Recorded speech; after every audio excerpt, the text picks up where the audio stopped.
But there was nothing at all, and none of them were fit to go and look for anything, or to search for the lost path. The lost path. No other idea would come into Bilbo's tired head. He just sat staring in front of him at the endless trees, and after a while they all fell silent again. All except Balin. Long after the others had stopped talking, and shut their eyes, he kept on muttering and chuckling to himself. Gollum. Well, I'm blessed.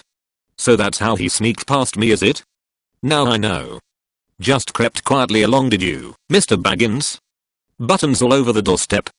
Good old Bilbo, Bobo. And then he fell asleep, and there was complete silence for a long time. All of a sudden Dwalin opened an eye, and looked round at them. Where is Thorin? He asked. It was a terrible shock. Of course there were only 13 of them, 12 dwarves and the Hobbit.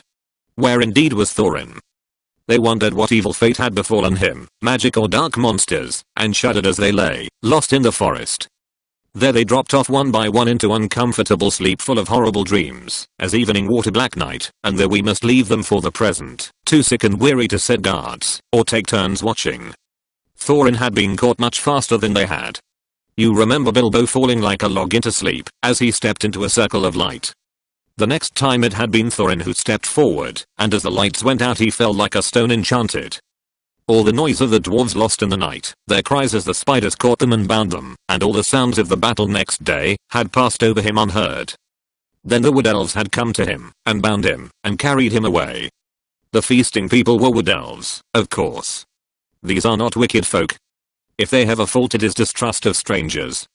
Though their magic was strong, even in those days they were wary. They differed from the high elves of the west, and were more dangerous and less wise. For most of them, together with their scattered relations in the hills and mountains, were descended from the ancient tribes that never went to fairy in the west. There the light elves and the deep elves and the sea elves went, and lived for ages, and grew fairer and wiser and more learned, and invented their magic and their cunning craft, in the making of beautiful and marvelous things, before some came back into the wide world. In the wide world the wood elves lingered in the twilight of our sun and moon, but loved best the stars, and they wandered in the great forests, that grew tall in lands that are now lost. They dwelt most often by the edges of the woods, from which they could escape at times to hunt, or to ride, and run over the open lands by moonlight or starlight, and after the coming of men they took ever more and more to the gloaming and the dusk. Still elves they were and remain, and that is good people. In a great cave some miles within the edge of Mirkwood on its eastern side there lived at this time their greatest king. Before his huge doors of stone a river ran out of the heights of the forest, and flowed on, and out into the marshes at the feet of the high wooded lands. This great cave, from which countless smaller ones opened out on every side, wound far underground, and had many passages and wide halls, but it was lighter, and more wholesome than any goblin dwelling, and neither so deep nor so dangerous. In fact the subjects of the king mostly lived and hunted in the open woods, and had houses or huts on the ground, and in the branches. The beeches were their favorite trees. The king's cave was his palace, and the strong place of his treasure, and the fortress of his people against their enemies. It was also the dungeon of his prisoners. So to the cave they dragged Thorin, not too gently, for they did not love dwarves, and thought he was an enemy. In ancient days they had had wars with some of the dwarves, whom they accused of stealing their treasure. It is only fair to say that the dwarves gave a different account, and said that they only took what was their due, for the elf king had bargained with them to shape his raw gold and silver, and had afterwards refused to give them their pay. If the elf king had a weakness it was for treasure, especially for silver and white gems, and though his hoard was rich, he was ever eager for more, since he had not yet as great a treasure as other elf lords of old. His people neither mined, nor worked metals or jewels, nor did they bother much with trade, or with tilling the earth. All this was well known to every dwarf, though Thorin's family had had nothing to do with the old quarrel I have spoken of. Consequently Thorin was angry at their treatment of him, when they took their spell off him, and he came to his senses, and also he was determined, that no word of gold or jewels should be dragged out of him. The king looked sternly on Thorin, when he was brought before him, and asked him many questions. But Thorin would only say, that he was starving. Why did you, and your folk 3 times try to attack my people at their merrymaking? Asked the king. We did not attack them, answered Thorin, we came to beg, because we were starving. Where are your friends now, and what are they doing? I don't know, but I expect starving in the forest. What were you doing in the forest? Looking for food and drink, because we were starving. But what brought you into the forest at all? Asked the king angrily. At that Thorin shut his mouth and would not say another word. "Very well," said the king. "Take him away and keep him safe until he feels inclined to tell the truth, even if he waits 100 years. Then the elves put thongs on him and shut him in one of the inmost caves with strong wooden doors and left him. They gave him food and drink, plenty of both, if not very fine, for wood elves were not goblins, and were reasonably well behaved even to their worst enemies, when they captured them. The giant spiders were the only living things that they had no mercy upon. There in the king's dungeon poor Thorin lay, and after he had got over his thankfulness for bread and meat and water, he began to wonder what had become of his unfortunate friends. It was not very long before he discovered, but that belongs to the next chapter and the beginning of another adventure in which the Hobbit again showed his usefulness. Chapter 9 Barrels out of bond. The day after the battle with the spiders, Bilbo and the dwarves made one last despairing effort to find a way out before they died of hunger and thirst. They got up and staggered on in the direction which 8 out of the 13 of them guessed to be the one in which the path lay, but they never found out if they were right. Such day as there ever was in the forest was fading once more into the blackness of night, when suddenly out sprang the light of many torches around them, like hundreds of red stars. Out leaped wood elves with their bows and spears, and called the dwarves to halt. There was no thought of a fight. Even if the dwarves had not been in such a state that they were actually glad to be captured, their small knives, the only weapons they had, would have been of no use against the arrows of the elves that could hit a bird's eye in the dark. So they simply stopped dead, and sat down, and waited, all except Bilbo, who popped on his ring, and slipped quickly to one side. That is why, when the elves bound the dwarves in a long line, one behind the other, and counted them, they never found, or counted the hobbit. Nor did they hear or feel him trotting along well behind their torchlight as they led off their prisoners into the forest. Each dwarf was blindfold, but that did not make much difference, for even Bilbo with the use of his eyes could not see where they were going, and neither he nor the others knew where they had started from anyway. Bilbo had all he could do to keep up with the torches, for the elves were making the dwarves go as fast as ever they could, sick and weary as they were. The king had ordered them to make haste. Suddenly the torches stopped, and the hobbit had just time to catch them up before they began to cross the bridge. This was the bridge that led across the river to the king's doors. The water flowed dark and swift and strong beneath, and at the far end were gates before the mouth of a huge cave that ran into the side of a steep slope covered with trees. There the great beaches came right down to the bank, till their feet were in the stream. Across this bridge the elves thrust their prisoners, but Bilbo hesitated in the rear. He did not at all like the look of the cavern mouth, and he only made up his mind not to desert his friends just in time to scuttle over at the heels of the fast elves before the great gates of the king closed behind them with a clang. Inside the passages were lit with red torchlight, and the elf guards sang as they marched along the twisting, crossing, and echoing paths. These were not like those of the goblin cities, they were smaller, less deep underground, and filled with a cleaner air.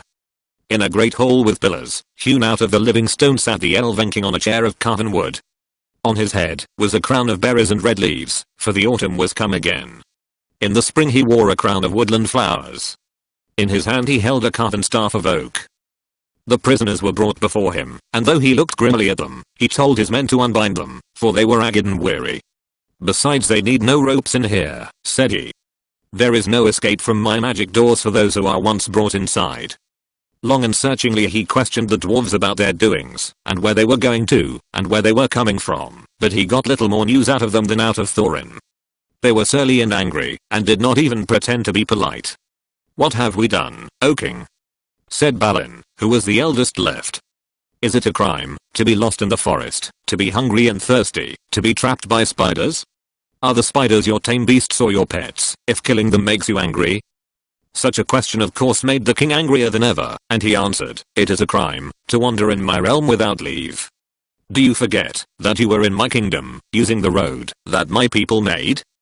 Did you not 3 times pursue and trouble my people in the forest and rouse the spiders with your riot and clamor? After all the disturbance you have made, I have a right to know what brings you here, and if you will not tell me now, I will keep you all in prison until you have learned sense and manners." Then he ordered the dwarves each to be put in a separate cell and to be given food and drink, but not to be allowed to pass the doors of their little prisons, until one at least of them was willing to tell him all he wanted to know. But B did not tell them that Thorin was also a prisoner with him. It was Bilbo who found that out. Poor Mr. Baggins, it was a weary long time that he lived in that place all alone, and always in hiding, never daring to take off his ring, hardly daring to sleep, even tucked away in the darkest and remotest corners he could find. For something to do he took to wandering about the Elven King's palace. Magic shut the gates, but he could sometimes get out, if he was quick.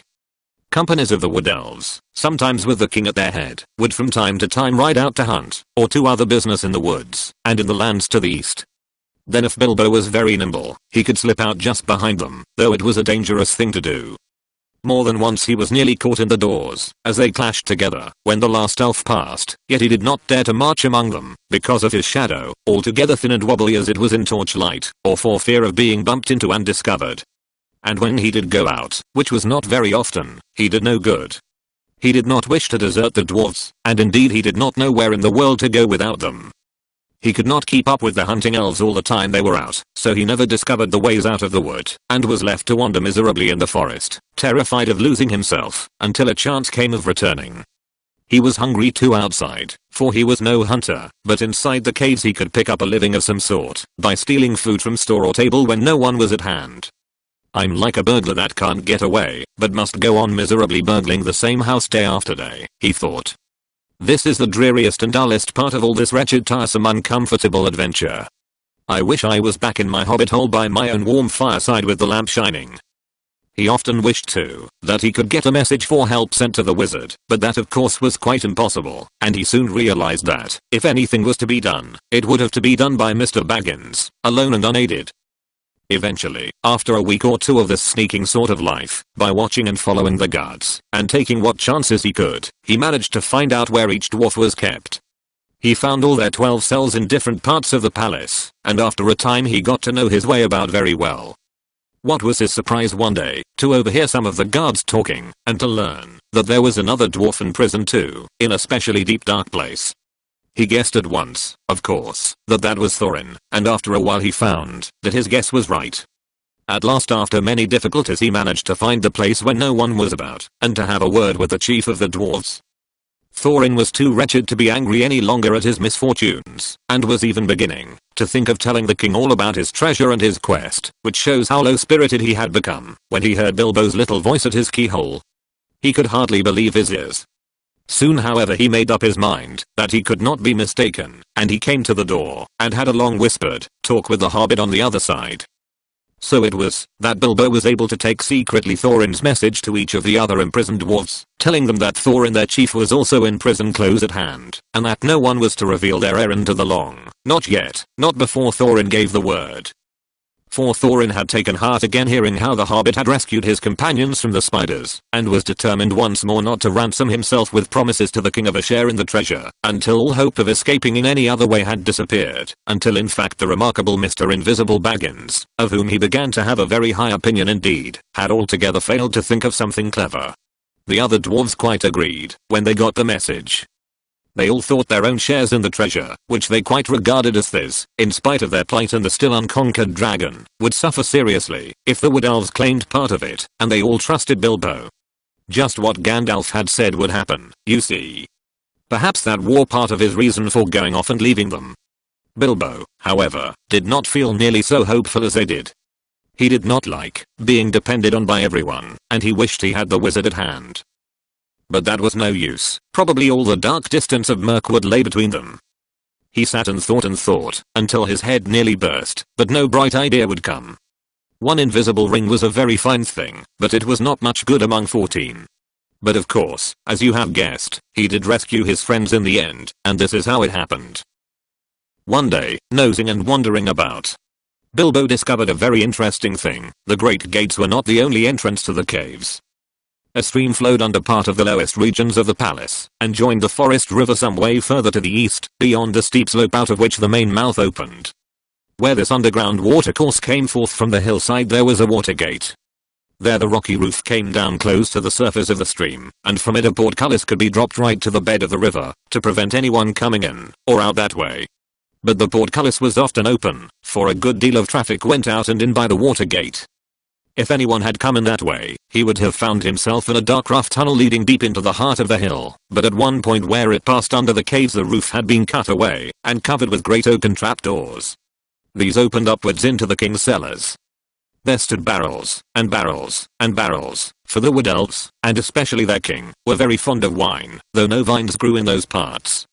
The wine, and other goods, were brought from far away, from their kinsfolk in the south, or from the vineyards of men in distant lands. Hiding behind one of the largest barrels, Bilbo discovered the trapdoors in their use, and lurking there, listening to the talk of the king's servants, he learned how the wine and other goods came up the rivers, or overland, to the long lake. It seemed a town of men still throve there, built out on bridges far into the water as a protection against enemies of all sorts, and especially against the dragon of the mountain. From Lake Town the barrels were brought up the forest river. Often they were just tied together like big rafts, and pulled or rowed up the stream. Sometimes they were loaded onto flat boats. When the barrels were empty, the elves cast them through the trapdoors, opened the water gate, and out the barrels, floated on the stream, bobbing along, until they were carried by the current to a place far down the river where the bank jutted out, near to the very eastern edge of Mirkwood. There they were collected and tied together, and floated back to Lake Town, which stood close to the point where the forest river flowed into the long lake. For some time Bilbo sat, and thought about this water gate, and wondered if it could be used for the escape of his friends, and at last he had the desperate beginnings of a plan. The evening meal had been taken to the prisoners. The guards were tramping away down the passages, taking the torchlight with them, and leaving everything in darkness. Then Bilbo heard the king's butler bidding the chief of the guards good night. "Now come with me," he said, "and taste the new wine that has just come in. I shall be hard at work tonight clearing the cellars of the empty wood, so let us have a drink first to help the labor." "Very good," laughed the chief of the guards. "I'll taste with you, and see if it is fit for the king's table. There is a feast tonight, and it would not do to send up poor stuff." When he heard this, Bilbo was all in a flutter, for he saw that luck was with him, and he had a chance at once to try his desperate plan. He followed the two elves, until they entered a small cellar, and sat down at a table on which two large flagons were set. Soon they began to drink and laugh merrily. Luck of an unusual kind was with Bilbo then. It must be potent wine, to make a wood elf drowsy, but this wine, it would seem, was the heady vintage of the great gardens of Dorwinion, not meant for his soldiers or his servants, but for the king's feasts only, and for smaller bowls, not for the butler's great flagons. Very soon the chief guard nodded his head, then he laid it on the table, and fell fast asleep. The butler went on talking and laughing to himself for a while without seeming to notice, but soon his head too nodded to the table, and he fell asleep, and snored beside his friend. Then in crept the hobbit. Very soon the chief guard had no keys, but Bilbo was trotting as fast as he could along the passage towards the cells. The great bunch seemed very heavy to his arms, and his heart was often in his mouth, in spite of his ring, for he could not prevent the keys from making every now and then a loud clink and clank, which put him all in a tremble. First he unlocked Balin's door, and locked it again carefully, as soon as the dwarf was outside. Balin was most surprised, as you can imagine, but glad as he was to get out of his wearisome little stone room. He wanted to stop and ask questions, and know what Bilbo was going to do, and all about it. "No time now," said the hobbit. "You must follow me. We must all keep together and not risk getting separated. All of us must escape or none, and this is a last chance. If this is found out, goodness knows where the king will put you next, with chains on your hands and feet too, I expect. Don't argue, there's a good fellow." Then off he went from door to door, until his following had grown to 12, none of the many too nimble, what with the dark, and what with their long imprisonment. Bilbo's heart thumped every time one of them bumped into another, or grunted or whispered in the dark. "Drat this dwarvish racket," he said to himself. But all went well, and they met no guards. As a matter of fact, there was a great autumn feast in the woods that night, and in the halls above. Nearly all the king's folks were merrymaking. At last, after much blundering, they came to Thorin's dungeon, far down in a deep place and fortunately not far from the cellars. "Upon my word," said Thorin, when Bilbo whispered to him to come out and join his friends, "Gandalf spoke true, as usual. A pretty fine burglar you make, it seems, when the time comes. I'm sure we are all forever at your service, whatever happens after this. But what comes next?" Bilbo saw that the time had come to explain his idea, as far as he could, but he did not feel at all sure how the dwarves would take it. His fears were quite justified, for they did not like it a bit, and started grumbling loudly in spite of their danger. "We shall be bruised and battered to pieces, and drowned too, for certain," they muttered. "We thought you had got some sensible notion, when you managed to get hold of the keys. This is a mad idea." Very well, said Bilbo, very downcast, and also rather annoyed. Come along back to your nice cells, and I will lock you all in again, and you can sit there comfortably, and think of a better plan, but I don't suppose I shall ever get hold of the keys again, even if I feel inclined to try. That was too much for them, and they calmed down. In the end, of course, they had to do just what Bilbo suggested, because it was obviously impossible for them to try and find their way into the upper halls, or to fight their way out of gates that closed by magic, and it was no good grumbling in the passages until they were caught again. So following the hobbit, down into the lowest cell as they crept. They passed a door through which the chief guard and the butler could be seen still happily snoring with smiles upon their faces. The wine of Dorwinion brings deep and pleasant dreams. There would be a different expression on the face of the chief guard next day, even though Bilbo, before they went on, stole in and kind-heartedly put the keys back on his belt. That will save him some of the trouble he is in for, said Mr. Baggins to himself. He wasn't a bad fellow, and quite decent to the prisoners. It will puzzle them all too. They will think we had a very strong magic to pass through all those locked doors and disappear. Disappear. We have got to get busy very quick, if that is to happen. Balin was told off, to watch the guard and the butler, and give warning if they stirred. The rest went into the adjoining cellar with the trapdoors. There was little time to lose. Before long, as Bilbo knew, some elves were under orders to come down and help the butler get the empty barrels through the doors into the stream. These were in fact already standing in rows in the middle of the floor waiting to be pushed off. Some of them were wine barrels, and these were not much use, as they could not easily be opened at the end without a deal of noise, nor could they easily be secured again. But among them were several others which had been used for bringing other stuffs, butter, apples, and all sorts of things, to the king's palace. They soon found 13 with room enough for a dwarf in each. In fact, some were too roomy, and as they climbed in the dwarves thought anxiously of the shaking and the bumping they would get inside, though Bilbo did his best to find straw and other stuff, to pack them in as cozily as could be managed in a short time. At last 12 dwarves were stowed. Thorin had given a lot of trouble, and turned and twisted in his tub, and grumbled like a large dog in a small kennel, while Balin, who came last, made a great fuss about his air holes, and said he was stifling, even before his lid was on.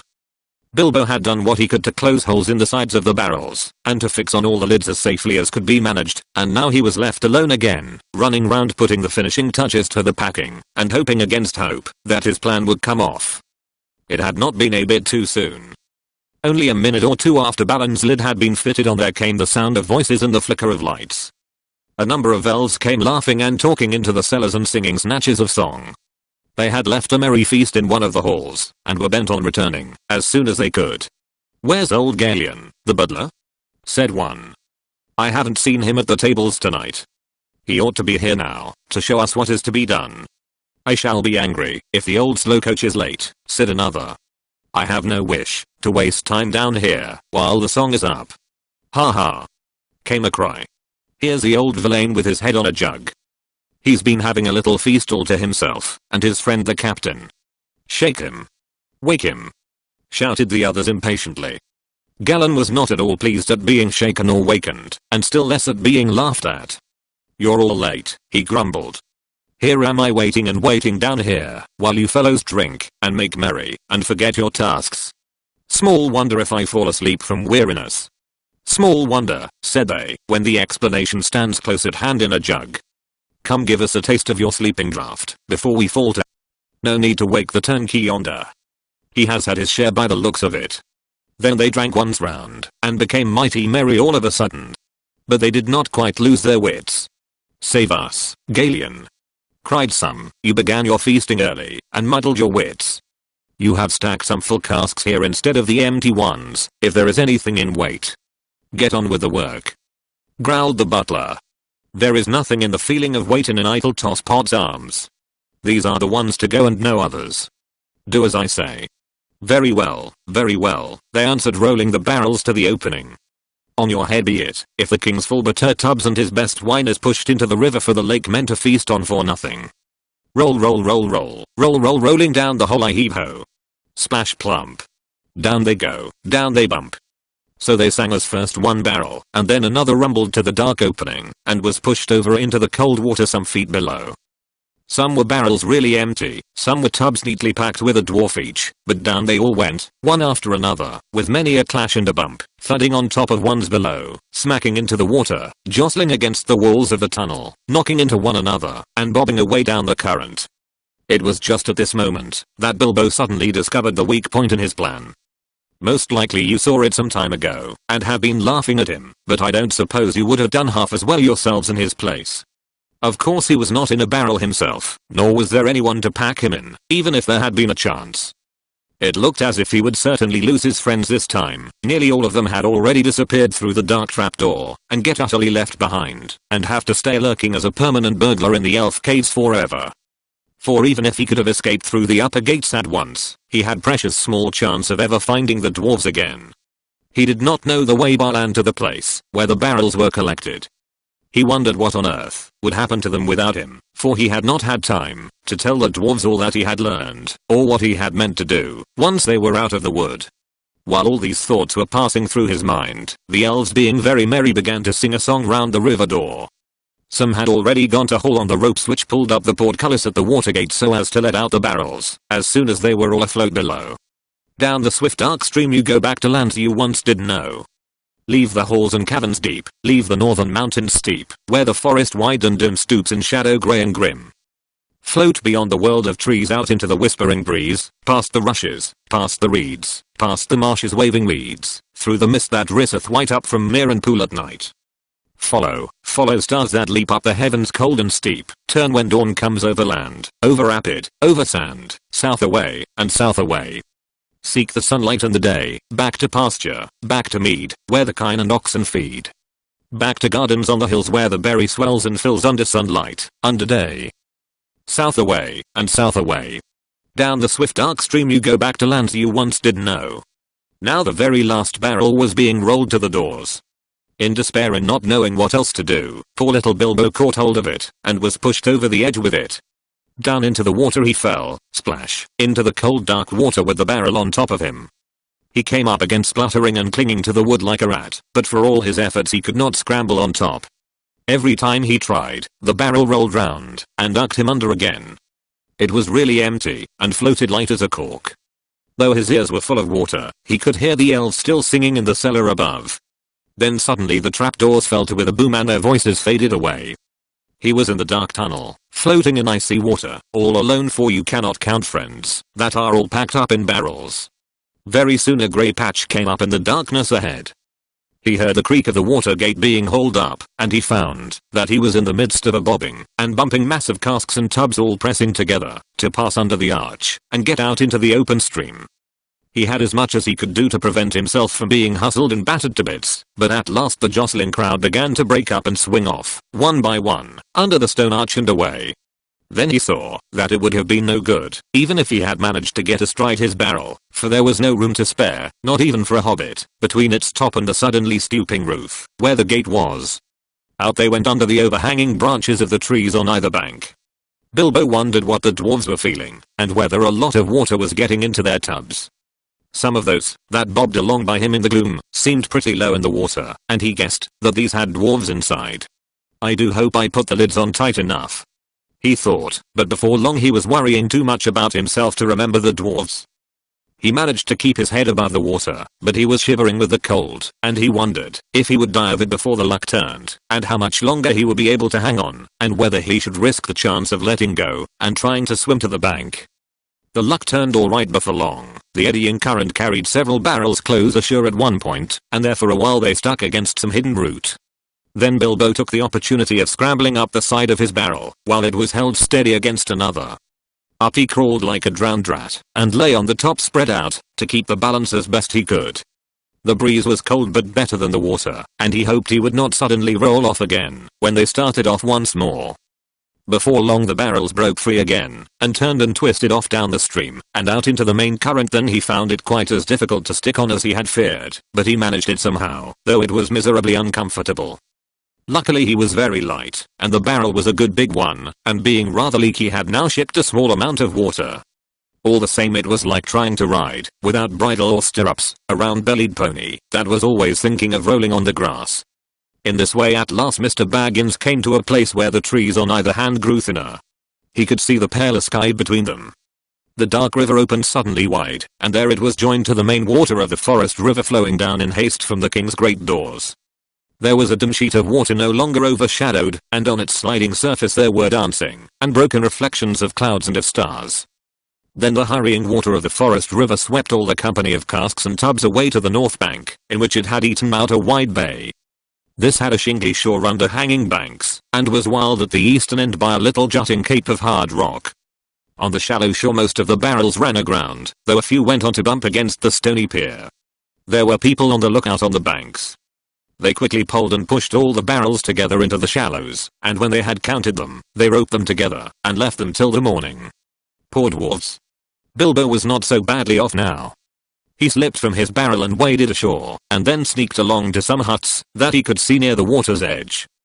He no longer thought twice about picking up a supper uninvited, if he got the chance. He had been obliged to do it for so long, and he knew only too well what it was to be really hungry, not merely politely interested in the dainties of a well-filled larder. Also he had caught a glimpse of a fire through the trees, and that appealed to him with his dripping and ragged clothes clinging to him cold and clammy. There is no need to tell you much of his adventures that night, for now we are drawing near the end of the eastward journey, and coming to the last and greatest adventure, so we must hurry on. Of course, helped by his magic ring, he got on very well at first, but he was given away in the end by his wet footsteps and the trail of drippings that he left wherever he went or sat, and also he began to snivel, and wherever he tried to hide he was found out by the terrific explosions of his suppressed sneezes. Very soon there was a fine commotion in the village by the riverside, but Bilbo escaped into the woods carrying a loaf and a leather bottle of wine and a pie that did not belong to him. The rest of the night he had to pass wet as he was, and far from a fire, but the bottle helped him to do that, and he actually dozed a little on some dry leaves, even though the year was getting late and the air was chilly. He woke again with a specially loud sneeze. It was already grey morning, and there was a merry racket down by the river. They were making up a raft of barrels, and the raft elves would soon be steering it off down the stream to Lake Town. Bilbo sneezed again. He was no longer dripping, but he felt cold all over. He scrambled down as fast as his stiff legs would take him, and managed just in time to get onto the mass of casks without being noticed in the general bustle. Luckily there was no sun at the time to cast an awkward shadow, and for a mercy he did not sneeze again for a good while. There was a mighty pushing of poles. The elves that were standing in the shallow water heaved and shoved. The barrels now lashed together creaked and fretted. This is a heavy load. Some grumbled. They float too deep, some of these are never empty. If they had come ashore in the daylight, we might have had a look inside, they said. No time now, cried the raftman. Shove off. And off they went at last, slowly at first, until they had passed the point of rock where other elves stood to fend them off with poles, and then quicker and quicker as they caught the mainstream, and went sailing away down towards the lake. They had escaped the dungeons of the king, and were through the wood, but whether alive or dead still remains to be seen. Chapter 10. A warm welcome. The day grew lighter and warmer as they floated along. After a while the river rounded a steep shoulder of land that came down upon their left. Under its rocky feet like an inland cliff the deepest stream had flowed lapping and bubbling. Suddenly the cliff fell away. The shore sank. The trees ended. Then Bilbo saw a sight. The lands opened wide about him, filled with the waters of the river which broke up, and wandered in 100 winding courses, or halted in marshes and pools dotted with isles on every side, but still a strong water flowed on steadily through the midst. And far away, its dark head in a torn cloud, there loomed the mountain. Its nearest neighbors to the northeast and the tumbled land that joined it to them could not be seen. All alone it rose, and looked across the marshes to the forest. The lonely mountain. Bilbo had come far, and through many adventures to see it, and now he did not like the look of it in the least. As he listened to the talk of the raftman, and pieced together the scraps of information they let fall, he soon realized that he was very fortunate ever to have seen it at all, even from this distance. Dreary as had been his imprisonment and unpleasant as was his position, to say nothing of the poor dwarves underneath him, still, he had been more lucky than he had guessed. The talk was all of the trade that came and went on the waterways and the growth of the traffic on the river as the roads out of the east towards Mirkwood vanished or fell into disuse, and of the bickerings of the lake men and the wood elves about the upkeep of the forest river and the care of the banks. Those lands had changed much since the days when dwarves dwelt in the mountain, days which most people now remembered only as a very shadowy tradition. They had changed even in recent years, and since the last news that Gandalf had had of them. Great floods and rains had swollen the waters that flowed east, and there had been an earthquake or two, which some were inclined to attribute to the dragon, alluding to him chiefly with a curse and an ominous nod in the direction of the mountain. The marshes and bogs had spread wider and wider on either side. Paths had vanished, and many a rider and wanderer too, if they had tried to find the lost ways across. The elf road through the wood, which the dwarves had followed on the advice of Bjorn, now came to a doubtful and little used end at the eastern edge of the forest. Only the river offered any longer a safe way from the skirts of Mirkwood in the north to the mountain-shadowed plains beyond, and the river was guarded by the Wood Elves King. So you see, Bilbo had come in the end by the only road that was any good. It might have been some comfort to Mr. Baggins shivering on the barrels, if he had known that news of this had reached Gandalf far away, and given him great anxiety, and that he was in fact finishing his other business, which does not come into this tale, and getting ready to come in search of Thorin's company. But Bilbo did not know it. All he knew was that the river seemed to go on and on and on forever, and he was hungry, and had a nasty cold in the nose, and did not like the way the mountain seemed to frown at him, and threaten him as it drew ever nearer. After a while, however, the river took a more southerly course and the mountain receded again, and at last, late in the day, the shores grew rocky, the river gathered all its wandering waters together into a deep and rapid flood, and they swept along at great speed. The sun had set when, turning with another sweep towards the east, the forest river rushed into the long lake.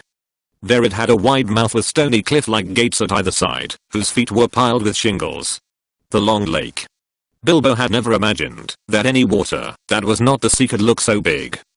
It was so wide that the opposite shores looked small and far, but it was so long that its northerly end, which pointed towards the mountain, could not be seen at all. Only from the map did Bilbo know that away up there, where the stars of the Wain were already twinkling, the running river came down into the lake from Dale, and with the forest river filled with deep waters what must once have been a great deep rocky valley. At the southern end the doubled waters poured out again over high waterfalls, and ran away hurriedly to unknown lands.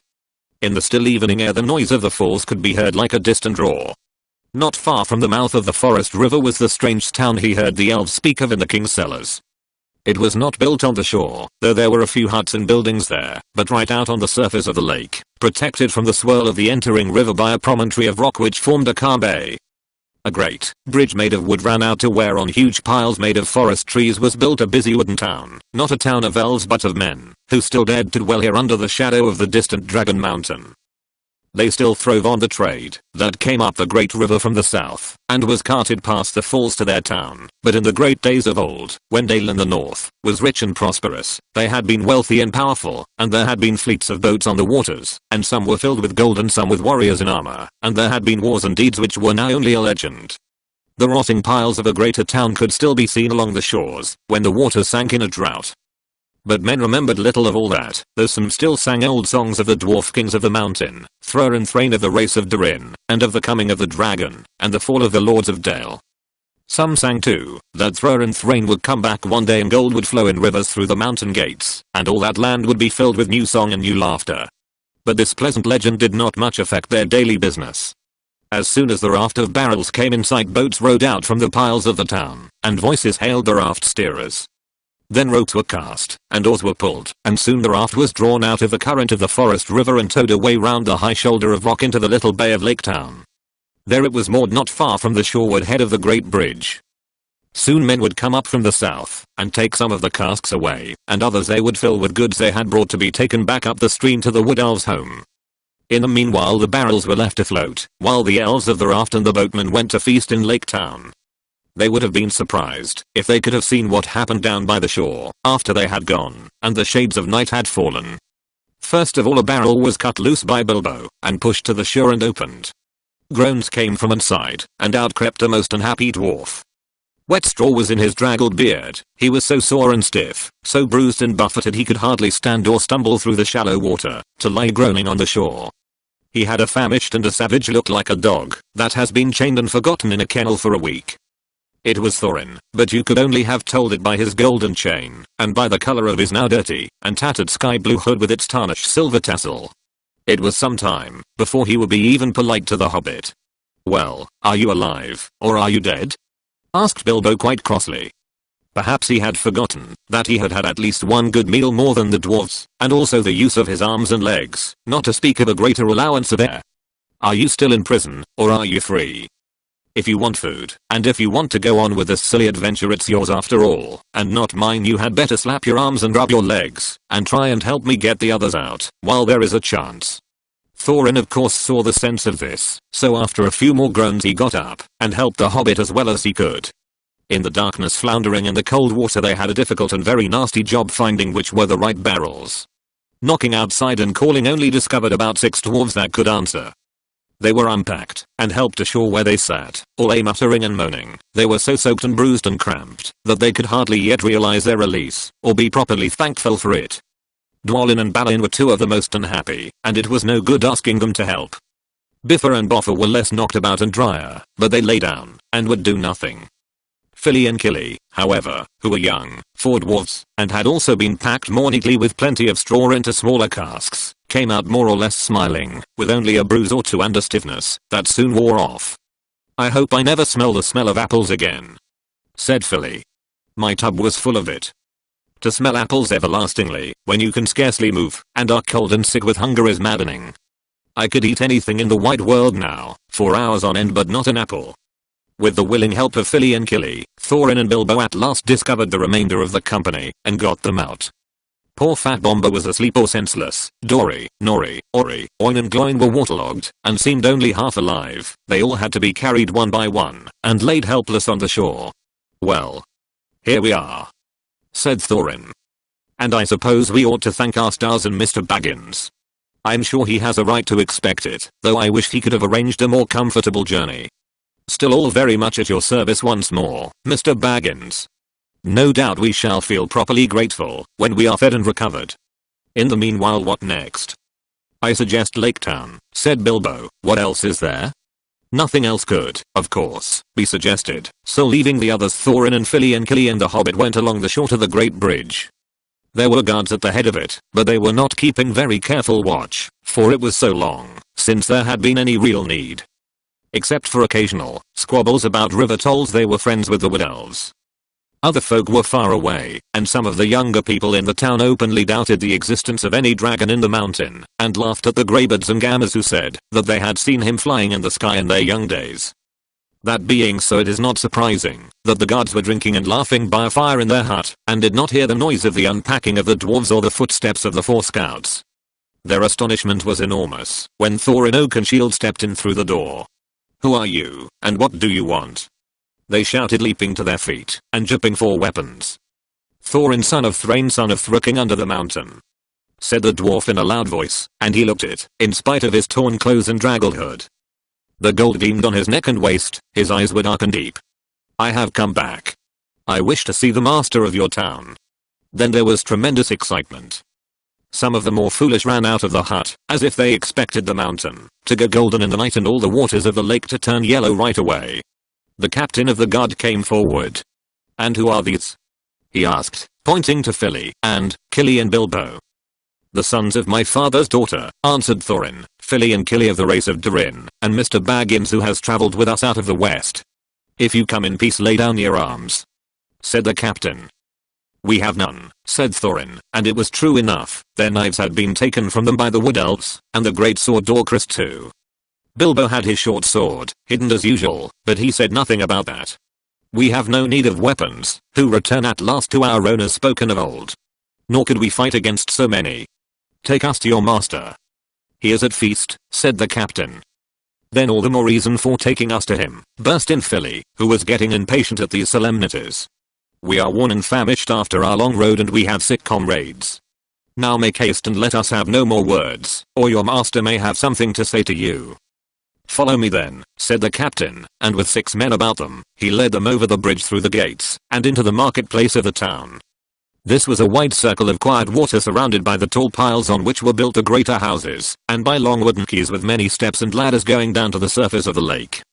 From one great hall shone many lights, and there came the sound of many voices. They passed its doors, and stood blinking in the light, looking at long tables filled with folk. "I'm Thorin, son of Thrain, son of Throoking under the mountain. I return," cried Thorin in a loud voice from the door, before the captain could say anything. All leaped to their feet. The master of the town sprang from his great chair. But none rose in greater surprise than the raft men of the elves who were sitting at the lower end of the hall. Pressing forward before the master's table they cried, "These are prisoners of our king that have escaped, wandering vagabond dwarves, that could not give any good account of themselves, sneaking through the woods, and molesting our people." "Is this true?" asked the master. As a matter of fact, he thought it far more likely than the return of the king under the mountain, if any such person had ever existed. "It is true that we were wrongfully waylaid by the Elven King, and imprisoned without cause as we journeyed back to our own land," answered Thorin. "But lock nor bar may hinder the homecoming spoken of old. Nor is this town in the Wood Elves' realm. I speak to the master of the town of the men of the lake, not to the raft men of the king." Then the master hesitated and looked from one to the other. The Elven King was very powerful in those parts, and the master wished for no enmity with him, nor did he think much of old songs, giving his mind to trade and tolls, to cargoes and gold, to which habit he owed his position. Others were of different mind, however, and quickly the matter was settled without him. The news had spread from the doors of the hall like fire through all the town. People were shouting inside the hall and outside it. The quays were thronged with hurrying feet. Some began to sing snatches of old songs concerning the return of the king under the mountain, that it was Thr's grandson, not Thr himself, that had come back did not bother them at all. Others took up the song, and it rolled loud and high over the lake. "The king beneath the mountains, the king of carven stone, the lord of silver fountains shall come into his own. His crown shall be upholden, his harp shall be restrung, his halls shall echo golden to songs of yore sung. The woods shall wave on mountains and grass beneath the sun, his wealth shall flow in fountains and the rivers golden run. The streams shall run in gladness, the lakes shall shine and burn, and sorrow fail and sadness at the mountain king's return." So they sang, all very like that, only there was a great deal more of it, and there was much shouting as well as the music of harps, and of fiddles mixed up with it. Indeed, such excitement had not been known in the town in the memory of the oldest grandfather. The Wood Elves themselves began to wonder greatly, and even to be afraid. They did not know, of course, how Thorin had escaped, and they began to think their king might have made a serious mistake. As for the master, he saw there was nothing else for it but to obey the general clamor, for the moment at any rate, and to pretend to believe that Thorin was what he said. So he gave up to him his own great chair and set Fili and Kili beside him in places of honor. Even Bilbo was given a seat at the high table, and no explanation of where he came in, no songs had alluded to him even in the obscurest way, was asked for in the general bustle. Soon afterwards the other dwarves were brought into the town amid scenes of astonishing enthusiasm. They were all doctored, and fed and housed, and pampered in the most delightful and satisfactory fashion. A large house was given up to Thorin and his company, boats and rowers were put at their service, and crowds sat outside, and sang songs all day, or cheered if any dwarf showed so much as his nose. Some of the songs were old ones, but some of them were quite new and spoke confidently of the sudden death of the dragon, and of cargoes of rich presents coming down the river to Lake Town. These were inspired largely by the master, and they did not particularly please the dwarves, but in the meantime they were well contented, and they quickly grew fat and strong again. Indeed, within a week they were quite recovered, fitted out in fine cloth of their proper colors, with beards combed and trimmed, and proud steps. Thorin looked and walked, as if his kingdom was already regained, and Smaug chopped up into little pieces.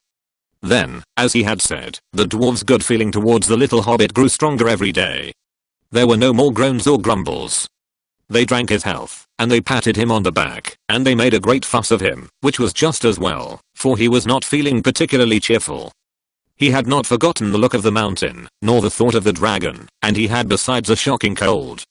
For 3 days he sneezed and coughed, and he could not go out, and even after that his speeches at banquets were limited to "thank you very much." In the meanwhile the Wood Elves had gone back up the forest river with their cargoes, and there was great excitement in the king's palace. I have never heard what happened to the chief of the guards and the butler. Nothing of course was ever said about keys or barrels, while the dwarves stayed in Lake Town, and Bilbo was careful never to become invisible. Still, I dare say, more was guessed than was known, though doubtless Mr. Baggins remained a bit of a mystery. In any case the king knew now the dwarves' errand, or thought he did, and he said to himself, "Very well. We'll see. No treasure will come back through Mirkwood without my having something to say in the matter. But I expect they will all come to a bad end, and serve them right." He at any rate did not believe in dwarves fighting and killing dragons like Smaug, and he strongly suspected attempted burglary or something like it, which shows he was a wise elf and wiser than the men of the town, though not quite right, as we shall see in the end. He sent out his spies about the shores of the lake, and as far northward towards the mountains as they would go, and waited. At the end of a fortnight Thorin began to think of departure. While the enthusiasm still lasted in the town was the time to get help. It would not do to let everything cool down with delay. So he spoke to the master and his counselors, and said that soon he and his company must go on towards the mountain. Then for the first time the master was surprised, and a little frightened, and he wondered if Thorin was after all really a descendant of the old kings. He had never thought that the dwarves would actually dare to approach Smaug, but believed they were frauds who would sooner or later be discovered, and be turned out. He was wrong. Thorin, of course, was really the grandson of the king under the mountain, and there is no knowing what a dwarf will not dare and do for revenge or the recovery of his own. But the master was not sorry at all to let them go. They were expensive to keep, and their arrival had turned things into a long holiday in which business was at a standstill. Let them go and bother Smaug, and see how he welcomes them, he thought. Certainly, O Thorin, Thrain's son, Thra's son, was what he said. You must claim your own. The hour is at hand, spoken of old. What help we can offer shall be yours, and we trust to your gratitude when your kingdom is regained. So one day, although autumn was now getting far on, and winds were cold, and leaves were falling fast, 3 large boats left Lake Town, laden with rowers, dwarves, Mr. Baggins, and many provisions. Horses and ponies had been sent round by circuitous paths to meet them at their appointed landing place. The master and his counselors bade them farewell from the great steps of the town hall that went down to the lake. People sang on the quays and out of windows. The white oars dipped and splashed, and off they went north up the lake on the last stage of their long journey. The only person thoroughly unhappy was Bilbo. Chapter 11. On the doorstep. In 2 days going they rode right up the long lake, and passed out into the river running, and now they could all see the lonely mountain towering grim and tall before them. The stream was strong and they're going slow. At the end of the 3rd day, some miles up the river, they drew into the left or western bank and disembarked. Here they were joined by the horses with other provisions and necessaries and the ponies for their own use that had been sent to meet them. They packed what they could on the ponies and the rest was made into a store under a tent, but none of the men of the town would stay with them even for the night so near the shadow of the mountain. Not at any rate, until the songs have come true, said they. It was easier to believe in the dragon and less easy to believe in Thorin in these wild parts. Indeed, their stores had no need of any guard, for all the land was desolate and empty. So their escort left them, making off swiftly down the river and the shoreward paths, although the night was already drawing on. They spent a cold and lonely night and their spirits fell. The next day they set out again. Balin and Bilbo rode behind, each leading another pony heavily laden beside him. The others were some way ahead picking out a slow road, for there were no paths. They made northwest, slanting away from the river running, and drawing ever nearer and nearer to a great spur of the mountain that was flung out southwards towards them. It was a weary journey, and a quiet and stealthy one. There was no laughter or song or sound of harps, and the pride and hopes which had stirred in their hearts at the singing of old songs by the lake died away to a plodding gloom. They knew that they were drawing near to the end of their journey, and that it might be a very horrible end. The land about them grew bleak and barren, though once, as Thorin told them, it had been green and fair. There was little grass, and before long there was neither bush nor tree, and only broken and blackened stumps, to speak of ones long vanished.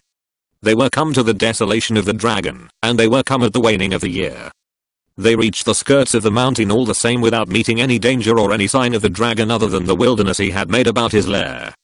The mountain lay dark and silent before them, and ever higher above them. They made their first camp on the western side of the great southern spur, which ended in a height called Raven Hill. On this there had been an old watchpost, but they dared not climb it yet, it was too exposed. Before setting out to search the western spurs of the mountain for the hidden door, on which all their hopes rested, Thorin sent out a scouting expedition to spy out the land to the south, where the front gate stood. For this purpose he chose Balin and Fili and Kili, and with them went Bilbo. They marched under the grey and silent cliffs to the feet of Raven Hill. There the river, after winding a wide loop over the valley of Dale, turned from the mountain on its road to the lake, flowing swift and noisily. Its bank was bare and rocky, tall and steep above the stream, and gazing out from it over the narrow water, foaming and splashing among many boulders, they could see in the wide valley shadowed by the mountain's arms the grey ruins of ancient houses, towers, and walls. There lies all that is left of Dale, said Balin. The mountain sides were green with woods and all the sheltered valley rich and pleasant in the days when the bells rang in that town. He looked both sad and grim as he said this. He had been one of Thorin's companions on the day the dragon came. They did not dare to follow the river much further towards the gate, but they went on beyond the end of the southern spur, until lying hidden behind a rock they could look out, and see the dark cavernous opening in a great cliff wall between the arms of the mountain. Out of it the waters of the running river sprang, and out of it there came a steam and a dark smoke. Nothing moved in the waste, save the vapor and the water, and every now and again a black and ominous crow. The only sound was the sound of the steady water, and every now and again the harsh croak of a bird. Balin shuddered. "Let us return," he said. "We can do no good here, and I don't like these dark birds, they look like spies of evil." "The dragon is still alive, and in the halls under the mountain or I imagine so from the smoke," said the hobbit. "That does not prove it," said Balin, "though I don't doubt you are right. But he might be gone away sometime, or he might be lying out on the mountainside keeping watch, and still I expect smokes and steams would come out of the gates, or the halls within must be filled with his foul reek." With such gloomy thoughts, followed ever by croaking crows above them, they made their weary way back to the camp. Only in June they had been guests in the fair house of Elrond, and though autumn was now crawling towards winter, that pleasant time now seemed years ago. They were alone in the perilous waste without hope of further help.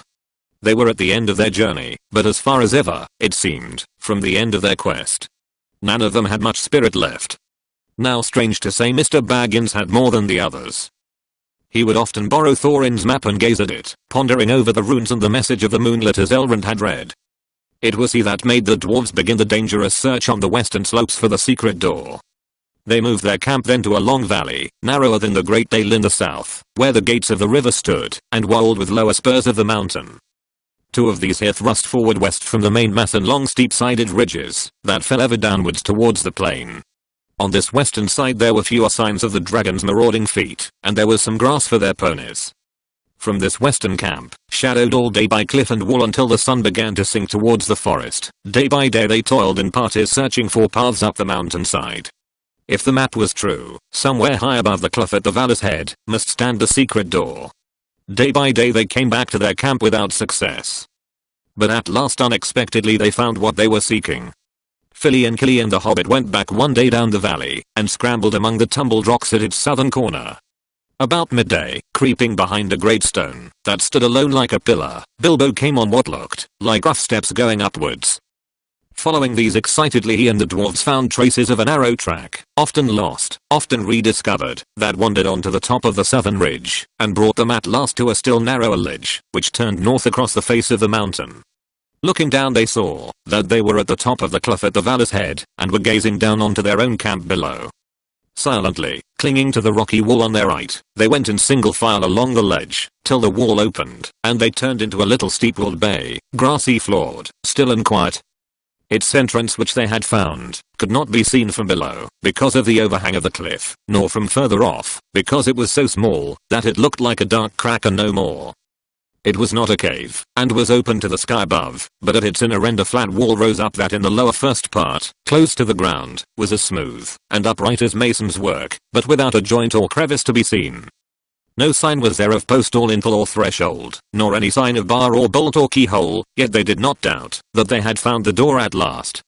They beat on it, they thrust and pushed at it, they implored it to move, they spoke fragments of broken spells of opening, and nothing stirred. At last tired out they rested on the grass at its feet, and then at evening began their long climb down. There was excitement in the camp that night. In the morning they prepared to move once more.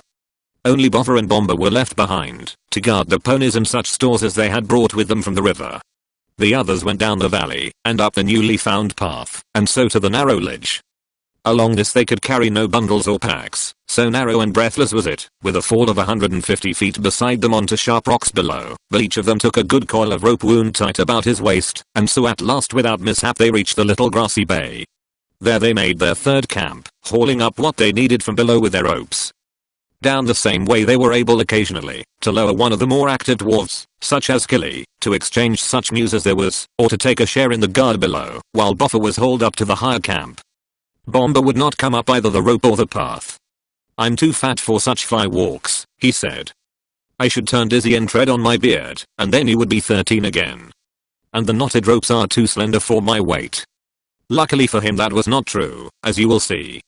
In the meanwhile some of them explored the ledge beyond the opening, and found a path that led higher and higher onto the mountain, but they did not dare to venture very far that way, nor was there much use in it. Out up there a silence reigned, broken by no bird or sound, except that of the wind in the crannies of stone. They spoke low, and never called or sang, for danger brooded in every rock. The others who were busy with the secret of the door had no more success. They were too eager to trouble about the runes or the moon letters, but tried without resting to discover where exactly in the smooth face of the rock the door was hidden. They had brought picks and tools of many sorts from Lake Town, and at first they tried to use these. But when they struck the stone, the handles splintered and jarred their arms cruelly, and the steel heads broke, or bent like lead. Mining work, they saw clearly, was no good against the magic that had shut this door, and they grew terrified too, of the echoing noise.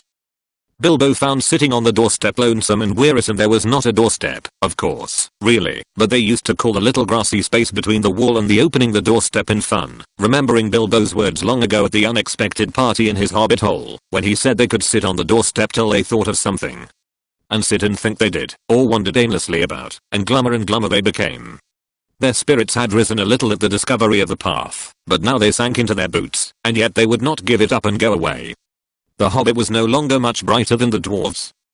He would do nothing but sit with his back to the rock face and stare away west through the opening, over the cliff, over the wide lands to the black wall of Mirkwood, and to the distances beyond, in which he sometimes thought he could catch glimpses of the misty mountains small and far. If the dwarves asked him what he was doing, he answered, "You said sitting on the doorstep, and thinking would be my job, not to mention getting inside, so I'm sitting and thinking." But I'm afraid he was not thinking much of the job, but of what lay beyond the blue distance, the quiet western land in the hill and his hobbit hole under it. A large grey stone lay in the center of the grass, and he stared moodily at it, or watched the great snails. They seemed to love the little shut-in bay with its walls of cool rock, and there were many of them of huge size crawling slowly and stickily along its sides. "Tomorrow begins the last week of autumn," said Thorin one day. "And winter comes after autumn," said Buffer. "And next year after that," said Dwalin, "and our beards will grow till they hang down the cliff to the valley, before anything happens here. What is our burglar doing for us? Since he has got an invisible ring, and ought to be a specially excellent performer now, I'm beginning to think he might go through the front gate and spy things out a bit." Bilbo heard this. The dwarves were on the rocks just above the enclosure, where he was sitting, and good gracious. He thought, so that is what they are beginning to think, is it? It is always poor me that has to get them out of their difficulties, at least since the wizard left. Whatever am I going to do? I might have known that something dreadful would happen to me in the end. I don't think I could bear to see the unhappy Valley of Dale again, and as for that steaming gate. That night he was very miserable and hardly slept. Next day the dwarves all went wandering off in various directions. Some were exercising the ponies down below, some were roving about the mountainside.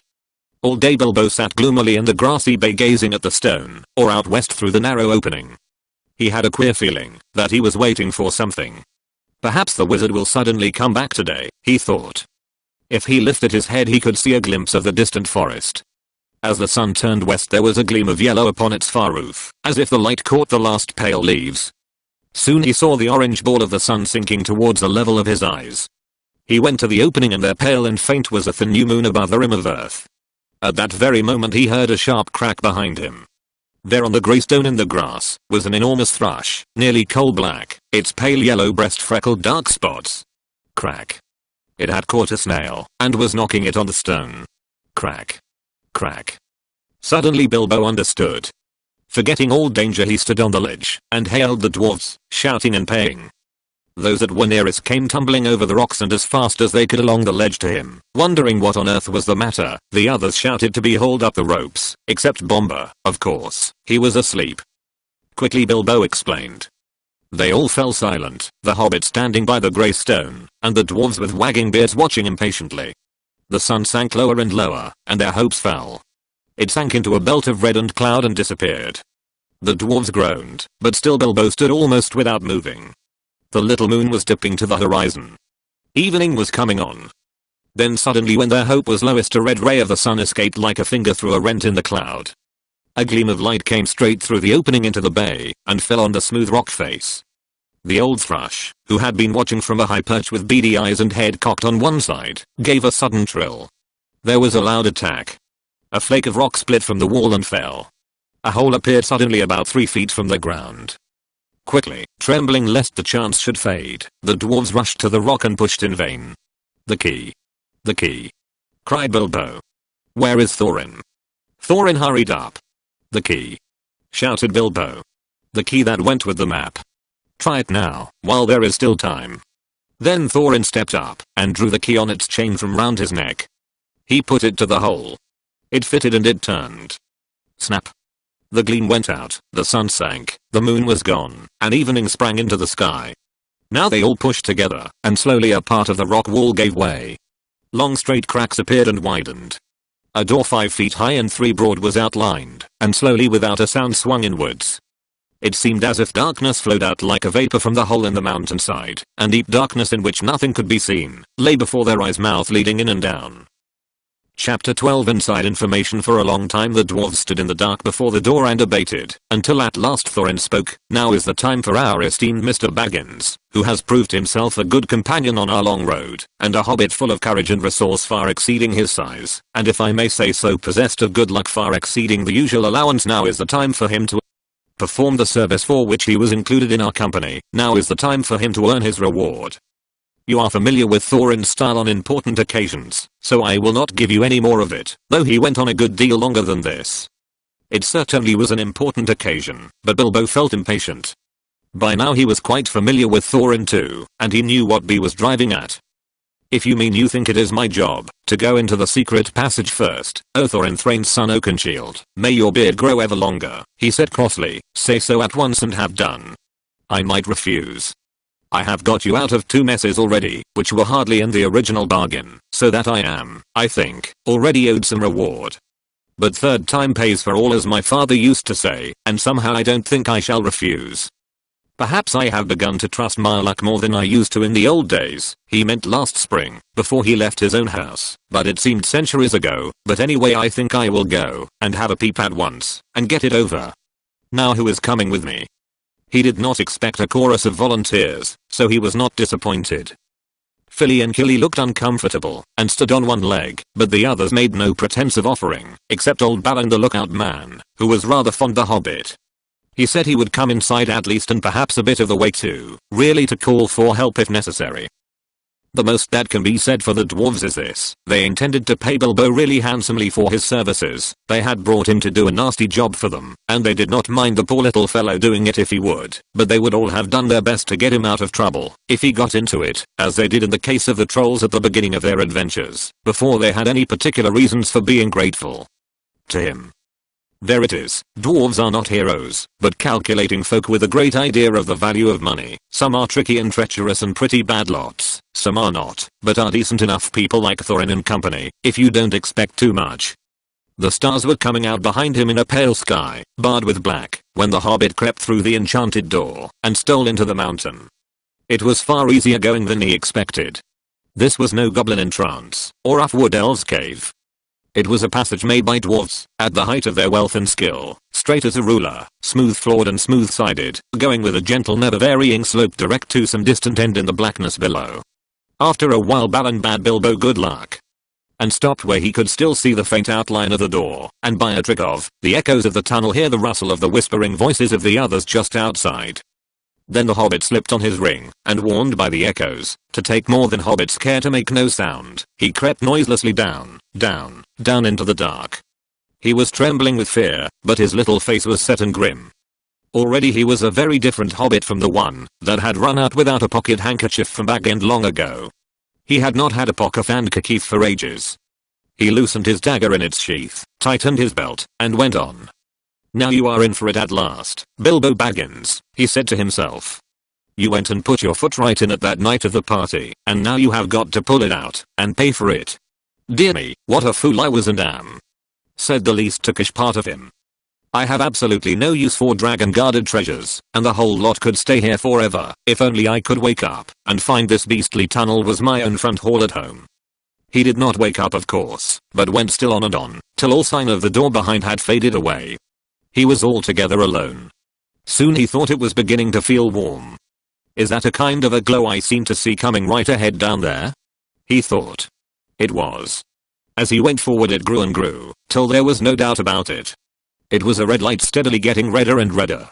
Also it was now undoubtedly hot in the tunnel. Wisps of vapor floated up and past him, and he began to sweat. A sound too began to throb in his ears, a sort of bubbling like the noise of a large pot galloping on the fire, mixed with a rumble as of a gigantic tomcat purring. This grew to the unmistakable gurgling noise of some vast animal snoring in its sleep down there in the red glow in front of him. It was at this point that Bilbo stopped. Going on from there was the bravest thing he ever did. The tremendous things that happened afterward were as nothing compared to it. He fought the real battle in the tunnel alone, before he ever saw the vast danger that lay in wait. At any rate, after a short halt go on he did, and you can picture him coming to the end of the tunnel, an opening of much the same size and shape as the door above. Through it peeps the hobbit's little head. Before him lies the great bottommost cellar or dungeon hall of the ancient dwarves right at the mountain's root. It is almost dark, so that its vastness can only be dimly guessed, but rising from the near side of the rocky floor there is a great glow. The glow of Smaug. There he lay, a vast red golden dragon, fast asleep. Thrumming came from his jaws and nostrils, and wisps of smoke, but his fires were low in slumber. Beneath him, under all his limbs and his huge coiled tail, and about him on all sides stretching away across the unseen floors, lay countless piles of precious things, gold wrought and unwrought, gems and jewels, and silver had stained in the ruddy light. Smaug lay, with wings folded like an immeasurable bat, turned partly on one side, so that the hobbit could see his underparts and his long pale belly crusted with gems and fragments of gold from his long lying on his costly bed. Behind him where the walls were nearest could dimly be seen coats of mail, helms, and axes, swords, and spears hanging, and there in rows, stood great jars and vessels filled with a wealth that could not be guessed. To say that Bilbo's breath was taken away is no description at all. There are no words left to express his staggerment, since men changed the language that they learned of elves in the days when all the world was wonderful. Bilbo had heard tell and sing of dragon hoards before, but the splendor, the lust, the glory of such treasure had never yet come home to him. His heart was filled and pierced with enchantment, and with the desire of dwarves, and he gazed motionless, almost forgetting the frightful guardian, at the gold beyond price and count. He gazed for what seemed an age, before drawn almost against his will, he stole from the shadow of the doorway, across the floor to the nearest edge of the mounds of treasure. Above him the sleeping dragon lay, a dire menace even in his sleep. He grasped a great two-handled cup, as heavy as he could carry, and cast one fearful eye upwards. Smaug stirred a wing, opened a claw, the rumble of his snoring changed its note. Then Bilbo fled. But the dragon did not wake not, yet but shifted into other dreams of greed and violence, lying there in his stolen hall, while the little hobbit toiled back up the long tunnel. His heart was beating, and a more fevered shaking was in his legs than when he was going down, but still he clutched the cup, and his chief thought was, I've done it. This will show them. More like a grocer than a burglar indeed. Well, we'll hear no more of that. Nor did he. Balin was overjoyed to see the hobbit again, and as delighted as he was surprised. He picked Bilbo up, and carried him out into the open air. It was midnight and clouds had covered the stars, but Bilbo lay with his eyes shut, gasping and taking pleasure in the feel of the fresh air again, and hardly noticing the excitement of the dwarfs, or how they praised him, and patted him on the back, and put themselves and all their families for generations to come at his service. The dwarves were still passing the cup from hand to hand, and talking delightedly of the recovery of their treasure, when suddenly a vast rumbling woke in the mountain underneath, as if it was an old volcano that had made up its mind to start eruptions once again. The door behind them was pulled nearly to, and blocked from closing with a stone, but up the long tunnel came the dreadful echoes, from far down in the depths, of a bellowing and a trampling that made the ground beneath them tremble. Then the dwarves forgot their joy and their confident boasts of a moment before, and cowered down in fright. Smaug was still to be reckoned with. It does not do to leave a live dragon out of your calculations, if you live near him. Dragons may not have much real use for all their wealth, but they know it to an ounce as a rule, especially after long possession, and Smaug was no exception. He had passed from an uneasy dream, in which a warrior, altogether insignificant in size, but provided with a bitter sword and great courage, figured most unpleasantly, to a doze, and from a doze to wide waking. There was a breath of strange air in his cave. Could there be a draught from that little hole? He had never felt quite happy about it, though it was so small, and now he glared at it in suspicion and wondered why he had never blocked it up. Of late he had half fancied he had caught the dim echoes of a knocking sound from far above that came down through it to his lair. He stirred and stretched forth his neck to sniff. Then he missed the cup. Thieves. Fire. Murder. Such a thing had not happened since first he came to the mountain. His rage passes description, the sort of rage that is only seen when rich folk that have more than they can enjoy suddenly lose something that they have long had, but have never before used or wanted. His fire belched forth, the hall smoked, he shook the mountain roots. He thrust his head in vain at the little hole, and then coiling his length together, roaring like thunder underground, he sped from his deep lair through its great door, out into the huge passages of the mountain palace, and up towards the front gate. To hunt the whole mountain till he had caught the thief, and had torn and trampled him was his one thought. He issued from the gate, the waters rose in fierce whistling steam, and up he soared blazing into the air, and settled on the mountain top in a spout of green and scarlet flame. The dwarves heard the awful rumor of his flight, and they crouched against the walls of the grassy terrace cringing under boulders, hoping somehow to escape the frightful eyes of the hunting dragon. There they would have all been killed, if it had not been for Bilbo once again. Quick! Quick! He gasped. The door. The tunnel. It's no good here. Roused by these words they were just about to creep inside the tunnel, when Buffer gave a cry, "My cousins! Bomber and Buffer, we have forgotten them, they are down in the valley.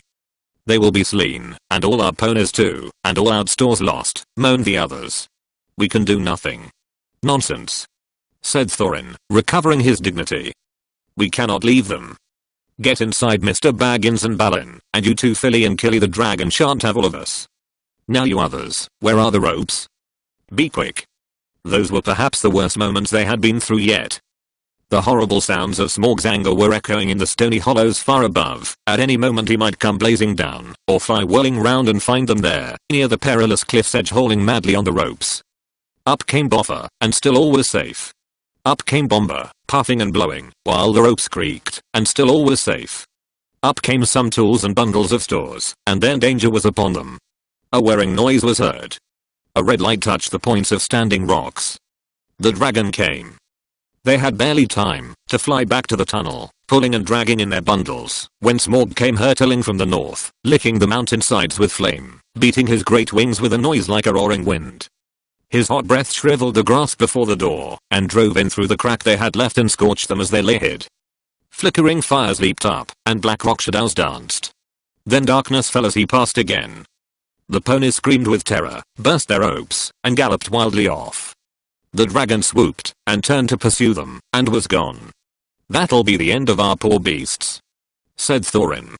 "Nothing can escape Smaug once he sees it. Here we are, and here we shall have to stay, unless anyone fancies tramping the long open miles back to the river with Smaug on the watch." It was not a pleasant thought. They crept further down the tunnel, and there they lay, and shivered though it was warm and stuffy, until dawn came pale through the crack of the door.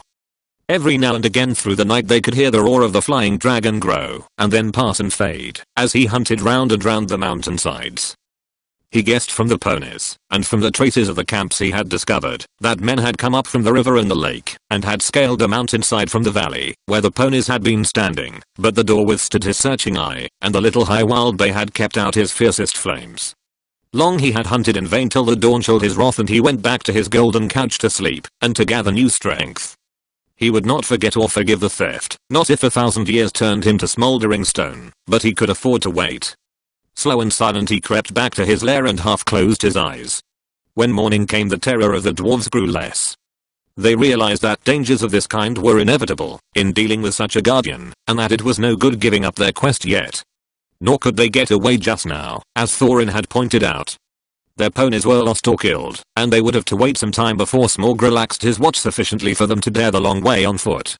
Luckily they had saved enough of their stores to last them still for some time. They debated long on what was to be done, but they could think of no way of getting rid of Smaug, which had always been a weak point in their plans, as Bilbo felt inclined to point out. Then, as is the nature of folk that are thoroughly perplexed, they began to grumble at the Hobbit, blaming him for what had at first so pleased them, for bringing away a cup, and stirring up Smaug's wrath so soon. "What else do you suppose a burglar is to do?" asked Bilbo angrily. "I was not engaged to kill dragons, that is warrior's work, but to steal treasure. I made the best beginning I could. Did you expect me to trot back with the whole horde of Thror on my back? If there is any grumbling to be done, I think I might have a say. You ought to have brought 500 burglars, not one.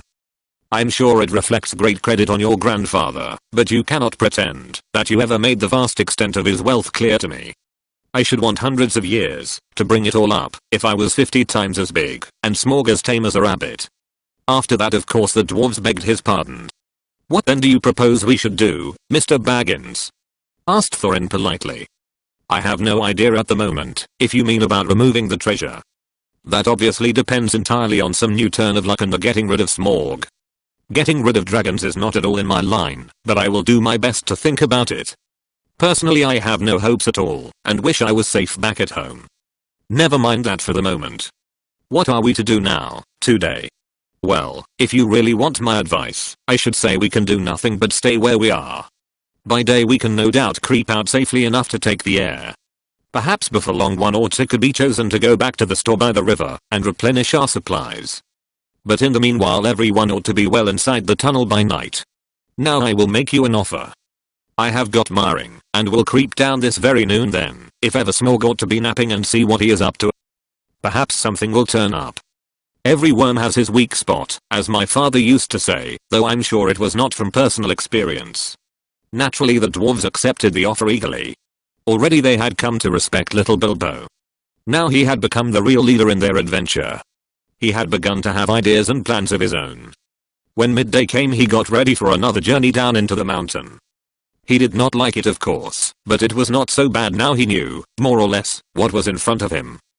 Had he known more about dragons and their wily ways, he might have been more frightened, and less hopeful of catching this one napping. The sun was shining when he started, but it was as dark as night in the tunnel. The light from the door, almost closed, soon faded as he went down. So silent was his going, that smoke on a gentle wind could hardly have surpasses it, and he was inclined to feel a bit proud of himself as he drew near the lower door. There was only the very faint glow to be seen. Old Smorg is weary and asleep, he thought. He can't see me and he won't hear me. Cheer up, Bilbo. He had forgotten, or had never heard about dragons' sense of smell. It is also an awkward fact that they keep half an eye open watching while they sleep, if they are suspicious. Smorg certainly looked fast asleep, almost dead and dark, with scarcely a snore more than a whiff of unseen steam, when Bilbo peeped once more from the entrance. He was just about to step out onto the floor, when he caught a sudden thin and piercing ray of red from under the drooping lid of Smorg's left eye. He was only pretending to sleep. He was watching the tunnel in trance. Hurriedly Bilbo stepped back, and blessed the luck of his ring. Then Smorg spoke. Well, thief. I smell you, and I feel your air. I hear your breath. Come along. Help yourself again, there is plenty and to spare. But Bilbo was not quite so unlearned in dragon lore as all that, and if Smorg hoped to get him to come nearer so easily he was disappointed. No thank you, oh Smorg the Tremendous. He replied. I did not come for presents. I only wished to have a look at you, and see if you were truly as great as tales say. I did not believe them. Do you now? Said the dragon somewhat flattered, even though he did not believe a word of it. Truly songs and tales fall utterly short of the reality, O Smorg the chiefest and greatest of calamities, replied Bilbo. You have nice manners for a thief and a liar, said the dragon. You seem familiar with my name, but I don't seem to remember smelling you before. Who are you, and where do you come from, may I ask? You may indeed. I come from under the hill, and under hills, and over the hills my paths led. And through the air, I'm he that walks unseen. So I can well believe, said Smorg, but that is hardly our usual name. I'm the clue finder, the web cutter, the stinging fly. Ours chosen for the lucky number. Lovely titles. Sneered the dragon. But lucky numbers don't always come off. I'm he that buries his friends alive, and drowns them, and draws them alive again from the water. I came from the end of a bag, but no bag went over me. These don't sound so creditable, scoffed Smorg. I'm the friend of bears and the guest of eagles. I'm ringwinner and luckerer, and I'm barrel rider, went on Bilbo beginning to be pleased with his riddling. That's better, said Smorg. But don't let your imagination run away with you. This of course is the way to talk to dragons, if you don't want to reveal your proper name, which is wise, and don't want to infuriate them by a flat refusal, which is also very wise. No dragon can resist the fascination of riddling talk, and of wasting time trying to understand it. There was a lot here which Smorg did not understand at all, though I expect you do, since you know all about Bilbo's adventures to which he was referring, but he thought he understood enough, and he chuckled in his wicked inside. I thought so last night, he smiled to himself. Lake men, some nasty scheme of those miserable tub trading lake men, or I'm a lizard. I haven't been down that way for an age and an age, but I will soon alter that. Very well, oh barrel rider. He said aloud. Maybe Barrel was your pony's name, and maybe not, though it was fat enough. You may walk unseen, but you did not walk all the way. Let me tell you, I ate 6 ponies last night and I shall catch and eat all the others before long. In return for the excellent meal I will give you one piece of advice for your good. Don't have more to do with dwarves than you can help. Dwarves? Said Bilbo in pretended surprise. Don't talk to me, said Smaug. I know the smell and taste of dwarf no one better. Don't tell me that I can eat a dwarf-ridden pony and not know it. You'll come to a bad end if you go with such friends. Thief barrel rider. I don't mind if you go back and tell them so from me. But he did not tell Bilbo that there was one smell he could not make out at all. A bit small, it was quite outside his experience and puzzled him mightily. I suppose you got a fair price for that cut last night. He went on. Come now, did you? Nothing at all. Well, that's just like them. And I suppose they are skulking outside, and your job is to do all the dangerous work and get what you can when I'm not looking for them?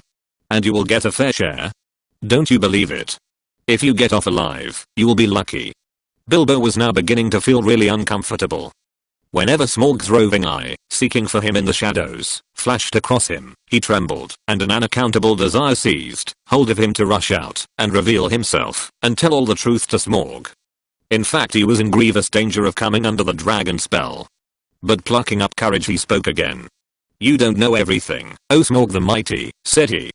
Not gold alone brought us hither. Ha. Ha. You admit the us, laughed Smaug. Why not say us 14 and be done with it? Mr. Lucky Number? I'm pleased to hear that you had other business in these parts besides my gold. In that case you may, perhaps, not altogether waste your time. I don't know if it has occurred to you that, even if you could steal the gold bit by bit a matter of 100 years or so, you could not get it very far. Not much use on the mountainside. Not much use in the forest. Bless me. Had you never thought of the catch? A 14th share, I suppose, or something like it. Those were the terms, eh? But what about delivery? What about cartage? What about armed guards and tolls? And Smaug laughed aloud. He had a wicked and a wily heart, and he knew his guesses were not far out, though he suspected that the lake men were at the back of the plans, and that most of the plunder was meant to stop there in the town by the shore, that in his young days had been called Esgareth. You will hardly believe it, but poor Bilbo was really very taken aback. So far all his thoughts and energies had been concentrated on getting to the mountain and finding the entrance. He had never bothered to wonder how the treasure was to be removed, certainly never how any part of it that might fall to his share was to be brought back all the way to Bag End Underhill. Now a nasty suspicion began to grow in his mind. Had the dwarves forgotten this important point too, or were they laughing in their sleeves at him all the time? That is the effect that dragon talk has on the inexperienced. Bilbo of course ought to have been on his guard, but Smaug had rather an overwhelming personality. I tell you, he said, in an effort to remain loyal to his friends and to keep his end up, that gold was only an afterthought with us. We came over hill and under hill, by wave and win, for revenge. Surely, O Smaug the unaccessibly wealthy, you must realize that your success has made you some bitter enemies? Then Smaug really did laugh, a devastating sound which shook Bilbo to the floor, while far up in the tunnel the dwarves huddled together and imagined that the hobbit had come to a sudden and a nasty end. Revenge. He snorted, and the light of his eyes lit the hall from floor to ceiling like scarlet lightning. Revenge. The king under the mountain is dead, and where are Harkin, that dare seek revenge?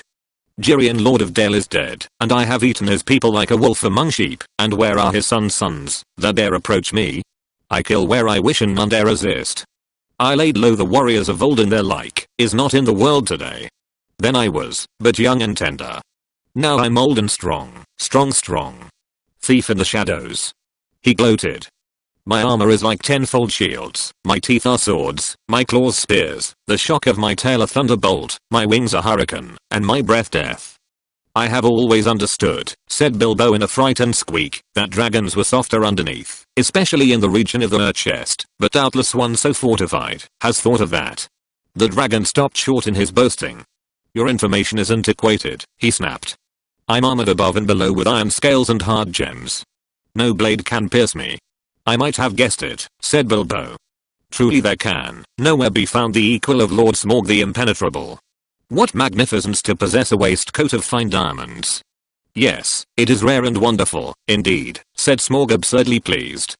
He did not know that the hobbit had already caught a glimpse of his peculiar undercovering on his previous visit, and was itching for a closer view for reasons of his own. The dragon rolled over. "Look," he said. "What do you say to that? Dazzlingly marvelous. Perfect. Flawless. Staggering," exclaimed Bilbo aloud, but what he thought inside was, "Old fool. Why, there is a large patch in the hollow of his left breast as bare as a snail out of its shell."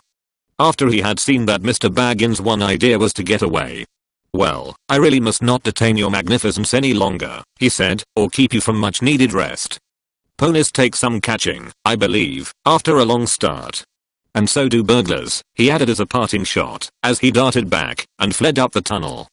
It was an unfortunate remark, for the dragon spouted terrific flames after him, and fast though he sped up the slope, he had not gone nearly far enough to be comfortable before the ghastly head of Smaug was thrust against the opening behind. Luckily the whole head and jaws could not squeeze in, but the nostrils sent forth fire and vapor to pursue him, and he was nearly overcome, and stumbled blindly on in great pain and fear. He had been feeling rather pleased with the cleverness of his conversation with Smaug, but his mistake at the end shook him into better sense. "Never laugh at live dragons, Bilbo, you fool," he said to himself, and it became a favorite saying of his later, and passed into a proverb. "You aren't nearly through this adventure yet," he added, and that was pretty true as well. The afternoon was turning into evening, when he came out again, and stumbled and fell in a faint on the doorstep. The dwarves revived him, and doctored his scorches as well as they could, but it was a long time before the hair on the back of his head and his heels grew properly again. It had all been singed and frizzled right down to the skin. In the meanwhile his friends did their best to cheer him up, and they were eager for his story, especially wanting to know why the dragon had made such an awful noise, and how Bilbo had escaped. But the hobbit was worried and uncomfortable, and they had difficulty in getting anything out of him. On thinking things over he was now regretting some of the things he had said to the dragon, and was not eager to repeat them. The old thrush was sitting on a rock nearby with his head cocked on one side, listening to all that was said. It shows what an ill temper Bilbo was in. He picked up a stone, and threw it at the thrush, which merely fluttered aside and came back. "Drat the bird," said Bilbo crossly. "I believe he is listening, and I don't like the look of him." "Leave him alone," said Thorin. "The thrushes are good and friendly. This is a very old bird indeed, and is maybe the last left of the ancient breed that used to live about here, tamed to the hands of my father and grandfather. They were a long-lived and magical race, and this might even be one of those that were alive then, a couple of hundreds years or more ago. The men of Dale used to have the trick of understanding their language, and use them for messengers, to fly to the men of the lake and elsewhere." "Well, he'll have news to take to Lake Town alright, if that is what he is after," said Bilbo, "though I don't suppose there are any people left there that trouble with thrush language." "Why, what has happened?" cried the dwarves. "Do get on with your tale."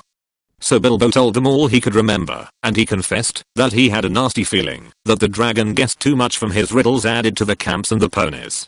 "I'm sure he knows we came from Lake Town, and had help from there, and I have a horrible feeling that his next move may be in that direction. I wish to goodness I had never said that about Barrel Rider. It would make even a blind rabbit in these parts think of the lake men. Well, well. It cannot be helped, and it is difficult not to slip in talking to a dragon, or so I have always heard," said Balin, anxious to comfort him. "I think you did very well. If you ask me, you found out one very useful thing at any rate, and got home alive, and that is more than most can say who have had words with the likes of Smaug. It may be a mercy and a blessing yet to know of the bare patch in the old worm's diamond waistcoat." That turned the conversation, and they all began discussing dragon slayings, historical, dubious, and mythical, and the various sorts of stabs, and jabs and undercuts, and the different arts, devices, and stratagems by which they had been accomplished. The general opinion was that catching a dragon napping was not as easy as it sounded, and the attempt to stick one or prod one asleep was more likely to end in disaster than a bold frontal attack. All the while they talked, the thrush listened, till at last when the stars began to peep forth, it silently spread its wings and flew away. And all the while they talked, and the shadows lengthened, Bilbo became more and more unhappy in his foreboding. At last he interrupted them. "I'm sure we are very unsafe here," he said, "and I don't see the point of sitting here. The dragon has withered all the pleasant green, and anyway the night has come, and it is cold. But I feel it in my bones that this place will be attacked again. Smaug knows now how I came down to his hall, and you can trust him to guess where the other end of the tunnel is. He will break all this side of the mountain to bits, if necessary, to stop up our entrance, and if we are smashed with it the better he will like it." "You are very gloomy, Mr. Baggins," said Thorin. "Why has not Smaug blocked the lower end, then, if he is so eager to keep us out?" "He has not, or we should have hurt him." I don't know because at first he wanted to try and lure me in again, I suppose, and now perhaps, because he is waiting till after tonight's hunt, or because he does not want to damage his bedroom, if he can help it, but I wish you would not argue. Smaug will be coming out at any minute now, and our only hope is to get well in the tunnel and shut the door. He seemed so much in earnest that the dwarves at last did as he said. Though they delayed shutting the door, it seemed a desperate plan, for no one knew whether or how they could get it open again from the inside, and the thought of being shut in a place from which the only way out led through the dragon's lair was not one they liked. Also, everything seemed quite quiet, both outside and down the tunnel. So for a longish while they sat inside not far down from the half-open door, and went on talking. The talk turned to the dragon's wicked words about the dwarves. Bilbo wished he had never heard them, or at least that he could feel quite certain that the dwarves now were absolutely honest when they declared that they had never thought at all about what would happen after the treasure had been won.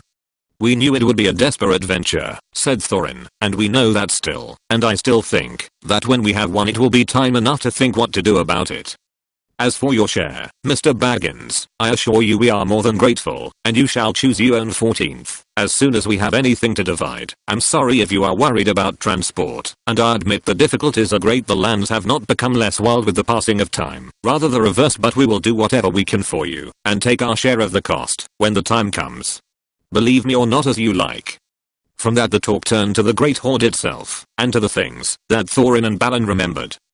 They wondered if they were still lying there unharmed in the hall below. The spears that were made for the armies of the great King Gladorfin, long since dead, each had a thrice-forged head and their shafts were inlaid with cunning gold, but they were never delivered or paid for. Shields made for warriors long dead, the great golden cup of Thra, two-handed, hammered and carven with birds and flowers, whose eyes and petals were of jewels, coats of mail gilded, and silvered and impenetrable, the necklace of Geryon, Lord of Dale, made of 500 emeralds green as grass, which he gave for the arming of his eldest son in a coat of dwarf-linked rings alike, of which had never been made before, for it was wrought of pure silver to the power and strength of triple steel. But fairest of all was the great white gem, which the dwarves had found beneath the roots of the mountain, the heart of the mountain, the Arkenstone of Thrain. "The Arkenstone. The Arkenstone," murmured Thorin in the dark, half dreaming with his chin upon his knees. It was like a globe with 1,000 facets. It shone like silver in the firelight, like water in the sun, like snow under the stars, like rain upon the moon. But the enchanted desire of the horde had fallen from Bilbo. All through their talk he was only half listening to them. He sat nearest to the door with one ear cocked for any beginnings of a sound without, his other was alert or echoes beyond the murmurs of the dwarves, for any whisper of movement from far below. Darkness grew deeper and he grew ever more uneasy. "Shut the door," he begged them. "I fear that dragon in my marrow. I like this silence far less than the uproar of last night. Shut the door, before it is too late." Something in his voice gave the dwarves an uncomfortable feeling. Slowly Thorin shook off his dreams, and getting up he kicked away the stone that wedged the door. Then they thrust upon it, and it closed with a snap and a clang. No trace of a keyhole was there left on the inside. They were shut in the mountain. And not a moment too soon. They had hardly gone any distance down the tunnel, when a blow smote the side of the mountain like the crash of batteringrams made of forest oaks, and swung by giants. The rock boomed, the walls cracked, and stones fell from the roof on their heads. What would have happened if the door had still been open? I don't like to think. They fled further down the tunnel, glad to be still alive, while behind them outside they heard the roar and rumble of Smaug's fury. He was breaking rocks to pieces, smashing wall and cliff with the lashings of his huge tail, till their little lofty camping ground, the scorched grass, the thrush's stone, the snail-covered walls, the narrow ledge, and all disappeared in a jumble of smithereens, and an avalanche of splintered stones fell over the cliff into the valley below. Smaug had left his lair in silent stealth, quietly soared into the air, and then floated heavy and slow in the dark like a monstrous crow, down the wind towards the west of the mountain, in the hopes of catching unawares something or somebody there, and of spying the outlet to the passage, which the thief had used. This was the outburst of his wrath, when he could find nobody and see nothing, even where he guessed the outlet must actually be.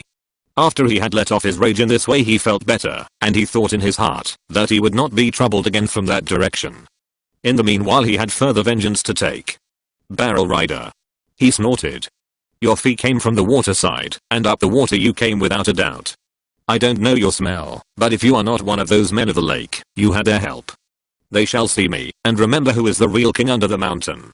He rose in fire, and went away south towards the running river.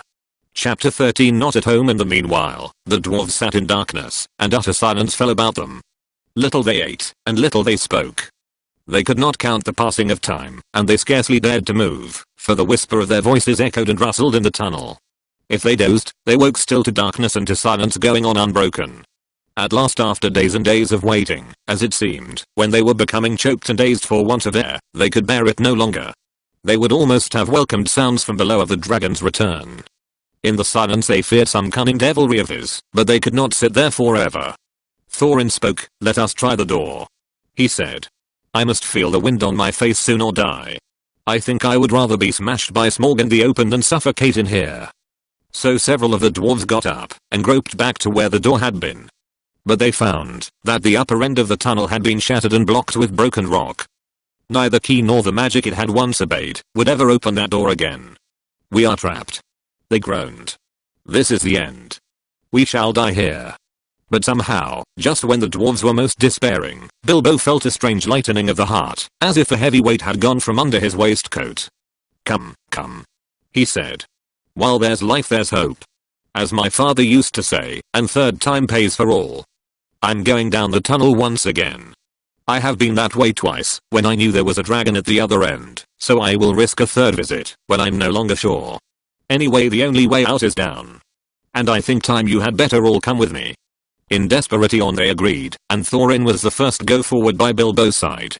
"Now do be careful," whispered the hobbit, "and quiet as you can be. There may be no Smaug at the bottom, but then again there may be. Don't let us take any unnecessary risks." Down they went. The dwarves could not, of course, compare with the hobbit in real stealth, and they made a deal of puffing and shuffling which echoes magnified alarmingly, but though every now and again Bilbo in fear stopped and listened, not a sound stirred below near the bottom. As well as he could judge, Bilbo slipped on his ring and went ahead. But he did not need it. The darkness was complete, and they were all invisible, ring or no ring. In fact, so black was it, that the hobbit came to the opening unexpectedly, put his hand on air, stumbled forward, and rolled headlong into the hall. There he lay face downwards on the floor, and did not dare to get up, or hardly even to breathe. But nothing moved.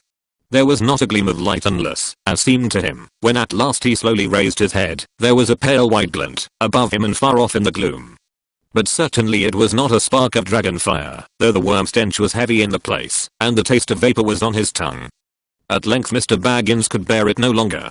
"Confound you, Smaug, you worm," he squeaked aloud. "Stop playing hide and seek. Give me a light, and then eat me, if you can catch me." Faint echoes ran round the unseen hall, but there was no answer. Bilbo got up, and found that he did not know in what direction to turn. "Now I wonder what on earth Smaug is playing at," he said. "He is not at home today, or tonight, or whatever it is, I do believe. If Oin and Gloin have not lost their time tinderboxes, perhaps we can make a little light, and have a look round before the luck turns." "Light?" he cried. "Can anybody make a light?" The dwarves, of course, were very alarmed when Bilbo fell forward down the step with a bump into the hall, and they sat huddled just where he had left them at the end of the tunnel. "Shh, shh," they hissed, when they heard his voice, and though that helped the hobbit to find out where they were, was some time before he could get anything else out of them. But in the end, when Bilbo actually began to stamp in the floor, and screamed out light, at the top of his shrill voice, Thorin gave way, and Oin and Gloin were sent back to their bundles at the top of the tunnel. After a while a twinkling gleam showed them returning, in with a small pine torch alight in his hand, and Gloin with a bundle of others under his arm. Quickly Bilbo trotted to the door, and took the torch, but he could not persuade the dwarves to light the others, or to come and join him yet. As Thorin carefully explained, Mr. Baggins was still officially their expert burglar and investigator. If he liked to risk a light, that was his affair. They would wait in the tunnel for his report. So they sat near the door and watched. They saw the little dark shape of the hobbit start across the floor holding his tiny light aloft. Every now and again, while he was still near enough, they caught a glint and a tinkle as he stumbled on some golden thing. The light grew smaller as he wandered away into the vast hall, then it began to rise dancing into the air. Bilbo was climbing the great mound of treasure. Soon he stood upon the top, and still went on. Then they saw him halt, and stoop for a moment, but they did not know the reason. It was the Arkenstone, the heart of the mountain. So Bilbo guessed from Thorin's description, but indeed there could not be two such gems, even in so marvelous a hoard, even in all the world. Ever as he climbed, the same white gleam had shone before him, and drawn his feet toward. Slowly it grew to a little globe of pallid light. Now as came near, it was tinged with a flickering sparkle of man colors at the surface, reflected and splintered from the wavering light of his torch. At last he looked down upon it, and he caught his breath. The great jewel shone, before he feet of its own in a light, and yet, cut and fashioned by the dwarves, who had dug it from the heart of the mountain long ago, it took all light that fell upon it and changes it into 10,000 sparks of white radiance shot with glints of the rainbow. Suddenly Bilbo's arm went towards it, drawn by its enchantment. His small hand would not close about it, for it was a large and heavy gem, but he lifted it, shut his eyes, and put it in his deepest pocket. Now I'm a burglar indeed, thought he. But I suppose I must tell the dwarves about it sometime. They did say I could pick and choose my own share, and I think I would choose this, if they took all the rest. All the same, he had an uncomfortable feeling that the picking and choosing had not really been meant to include this marvelous gem, and that trouble would yet come of it. Now he went on again. Down the other side of the great mound he climbed, and the spark of his torch vanished from the sight of the watching dwarves. But soon they saw it far away in the distance again. Bilbo was crossing the floor of the hall. He went on, until he came to the great doors at the further side, and there a draught of air refreshed him, but it almost puffed out his light. He peeped timidly through, and caught a glimpse of great passages, and of the dim beginnings of wide stairs going up into the gloom. And still there was no sight nor sound of Smaug. He was just going to turn and go back, when a black shape swooped at him, and brushed his face. He squeaked and started, stumbled backwards and fell. His torch dropped head downwards and went out. Only a bat, I suppose, and hope, he said miserably.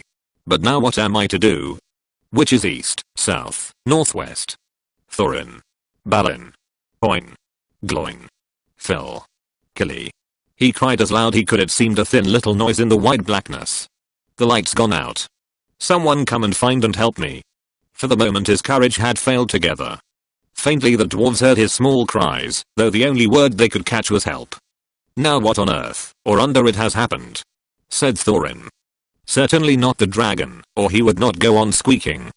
They waited a moment or two, and still there were no dragon noises, no sound at all in fact, but Bilbo's distant voice. Come, one of you, get another light or two, Thorin ordered. It seems we have got to go and help our burglar. It is about our turn to help, said Balin, and I'm quite willing to go. Anyway, I expect it is safe for the moment. Gloin lit several more torches, and then they all crept out, one by one, and went along the wall as hurriedly as they could. It was not long before they met Bilbo himself coming back towards them. His wits had quickly returned soon as he saw the twinkle of their lights. Only a bat and a dropped torch, nothing worse, he said in answer to their questions. Though they were much relieved, they were inclined to be grumpy at being frightened for nothing, but what they would have said if he had told them at that moment about the Arkenstone, I don't know. The mere fleeting glimpses of treasure which they had caught as they went along had rekindled all the fire of their dwarvish hearts, and when the heart of a dwarf, even the most respectable, is wakened by gold and by jewels, he grows suddenly bold, and he may become fierce. The dwarves indeed no longer needed any urging. All were now eager to explore the hall, while they had the chance, and willing to believe that, for the present, Smaug was away from home. Each now gripped a lighted torch, and as they gazed, first on one side, and then on another, they forgot fear and even caution.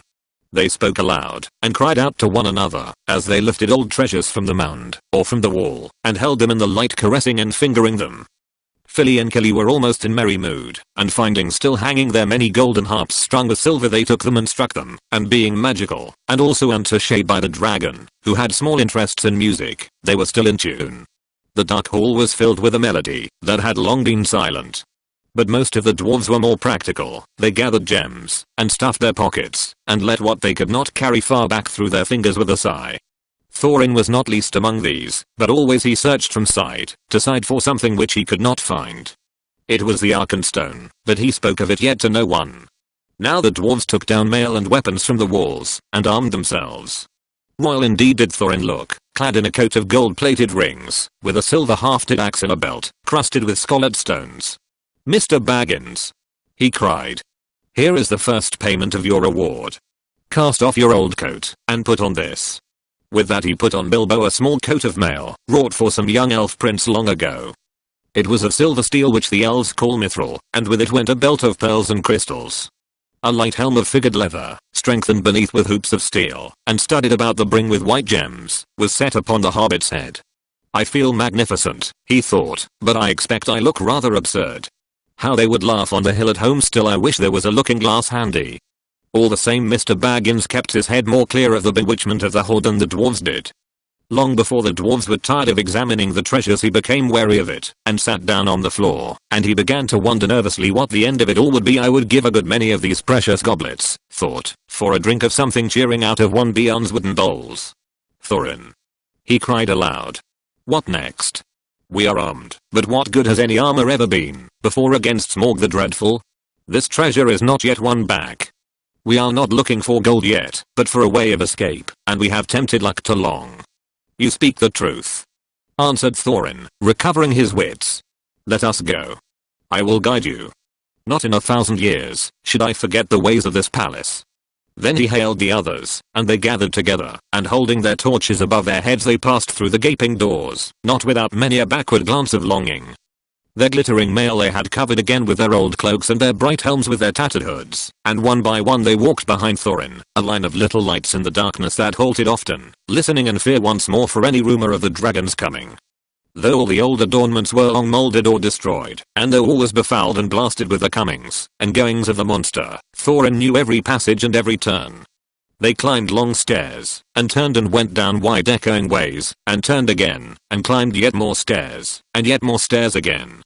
These were smooth, cut out of the living rock broad and lair, and up the dwarves went, and they met no sign of any living thing, only furtive shadows that fled from the approach of their torches fluttering in the drafts.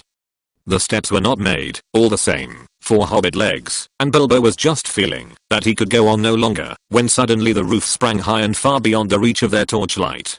A white glimmer could be seen coming through some opening far above, and the air smelt sweeter. Before them light came dimly through great doors, that hung twisted on their hinges and half burnt. This is the great chamber of Thra, said Thorin, the hall of feasting and of council. Not far off now is the front gate. They passed through the ruined chamber. Tables were rotting there, chairs and benches were lying there overturned, charred and decaying. Skulls and bones were upon the floor among flagons and bowls, and broken drinking horns and dust. As they came through, yet more doors at the further end, a sound of water fell upon their ears, and the grey light grew suddenly more full. There is the birth of the running river, said Thorin. From here it hastens to the gate. Let us follow it. Out of a dark opening in a wall of rock there issued a boiling water, and it flowed swirling in a narrow channel, carved and made straight and deep by the cunning of ancient hands. Beside it ran a stone-paved road, wide enough for many men abreast. Swiftly along this they ran, and round a wide sweeping turn, and behold, before them stood the broad light of day. In front there rose a tall arch, still showing the fragments of old carven work within, worn and splintered and blackened though it was. A misty sun sent its pale light between the arms of the mountain, and beams of gold fell on the pavement at the threshold. A whirl of bats frightened from slumber by their smoking torches flurried over them. As they sprang forward their feet slithered on stones rubbed smooth, and slimmed by the passing of the dragon. Now before them the water fell noisily outward, and foamed down towards the valley. They flung their pale torches to the ground, and stood gazing out with dazzled eyes. They were come to the front gate, and were looking out upon Dale. Well, said Bilbo, I never expected to be looking out of this door. And I never expected to be so pleased to see the sun again, and to feel the wind on my face. But, ow, this wind is cold. It was. A bitter easterly breeze blew with a threat of oncoming winter. It swirled over, and round the arms of the mountain into the valley, and sighed among the rocks. After their long time in the stewing depths of the dragon-haunted caverns, they shivered in the sun. Suddenly Bilbo realized that he was not only tired, but also very hungry indeed. It seems to be late morning, he said, and so I suppose it is more or less breakfast time, if there is any breakfast to have. But I don't feel that Smaug's front doorstep is the safest place for a meal. Do let's go somewhere where we can sit quiet for a bit. Quite right, said Balin. And I think I know which way we should go. We ought to make for the old lookout post at the southwest corner of the mountain. How far is that? Asked the hobbit. 5 hours march, I should think. It will be rough going. The road from the gate along the left edge of the stream seems all broken up. But look down there. The river loops suddenly east across Dale in front of the ruined town. At that point there was once a bridge, leading to steep stairs, that climbed up the right bank, and so to a road running towards Ravenhill. There is, or was, a path that left the road, and climbed up to the post. A hard climb too, even if the old steps are still there. Dear me, grumbled the hobbit. More walking and more climbing without breakfast. I wonder how many breakfasts and other meals we have missed inside that nasty clockless timeless hole. As a matter of fact, 2 nights and the day between had gone by, and not altogether without food, since the dragon smashed the magic door, but Bilbo had quite lost count, and it might have been 1 night or a week of nights for all he could tell. Come, said Thorin, laughing. His spirits had begun to rise again, and he rattled the precious stones in his pockets. Don't call my place a nasty hole. You wait till it has been cleaned and redecorated. That won't be till Smaug's dead, said Bilbo glumly. In the meanwhile, where is he? I would give a good breakfast to know. I hope he is not up on the mountain looking down at us. That idea disturbed the dwarves mightily, and they quickly decided that Bilbo and Balin were right. We must move away from here, said Don. I feel as if his eyes were on the back of my head. It's a cold, lonesome place, said Bomber. There may be drink, but I see no sign of food. A dragon would always be hungry in such parts. Come on, cried the others. Let us follow Balm's path. Under the rocky wall to the right there was no path, so on they trudged among the stones on the left side of the river, and the emptiness and desolation soon sobered even Thorin again. The bridge that Balin had spoken of they found long fallen, and most of its stones were now only boulders in the shallow noisy stream, but they forded the water without much difficulty, and found the ancient steps, and climbed the high bank. After going a short way they struck the old road, and before long came to a deep dell sheltered among the rocks. There they rested for a while, and had such a breakfast as they could, chiefly cram and water. If you want to know what cram is, I can only say that I don't know the recipe, but it is biscuitish, keeps good indefinitely, is supposed to be sustaining, and is certainly not entertaining, being in fact very uninteresting, except as a chewing exercise. It was made by the lake men for long journeys.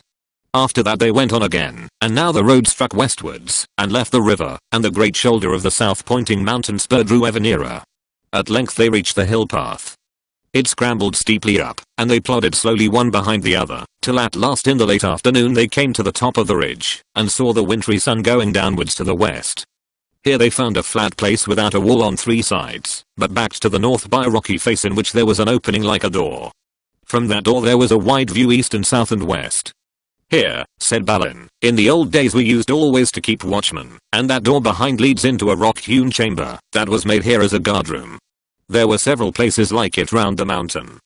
But there seemed small need for watching in the days of our prosperity, and the guards were made over comfortable, perhaps, otherwise we might have had longer warnings of the coming of the dragon, and things might have been different. Still, here we can now lie hid, and sheltered for a while, and can see much without being seen. Not much use, if we have been seen coming here, said Dory, who was always looking up towards the mountain's peak, as if he expected to see Smaug perched there like a bird on a steeple.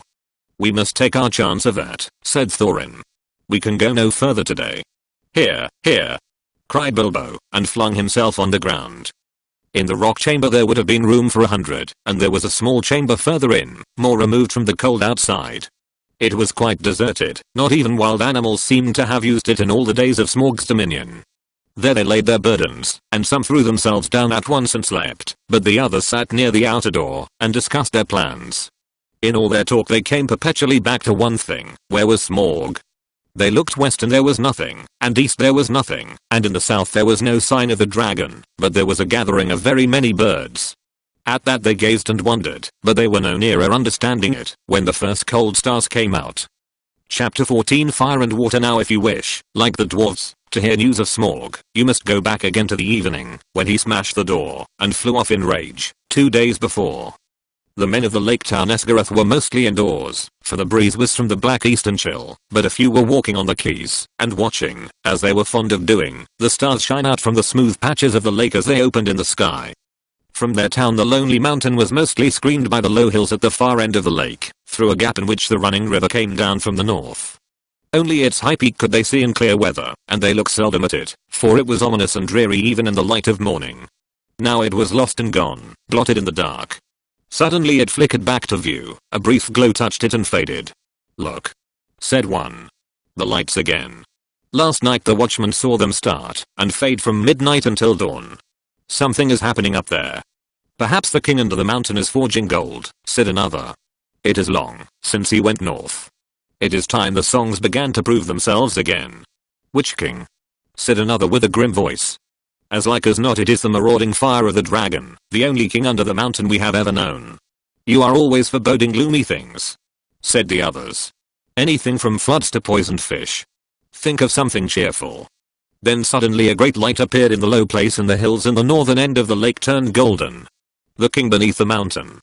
They shouted. "His wealth is like the sun, his silver like a fountain, his rivers golden run. The river is running gold from the mountain."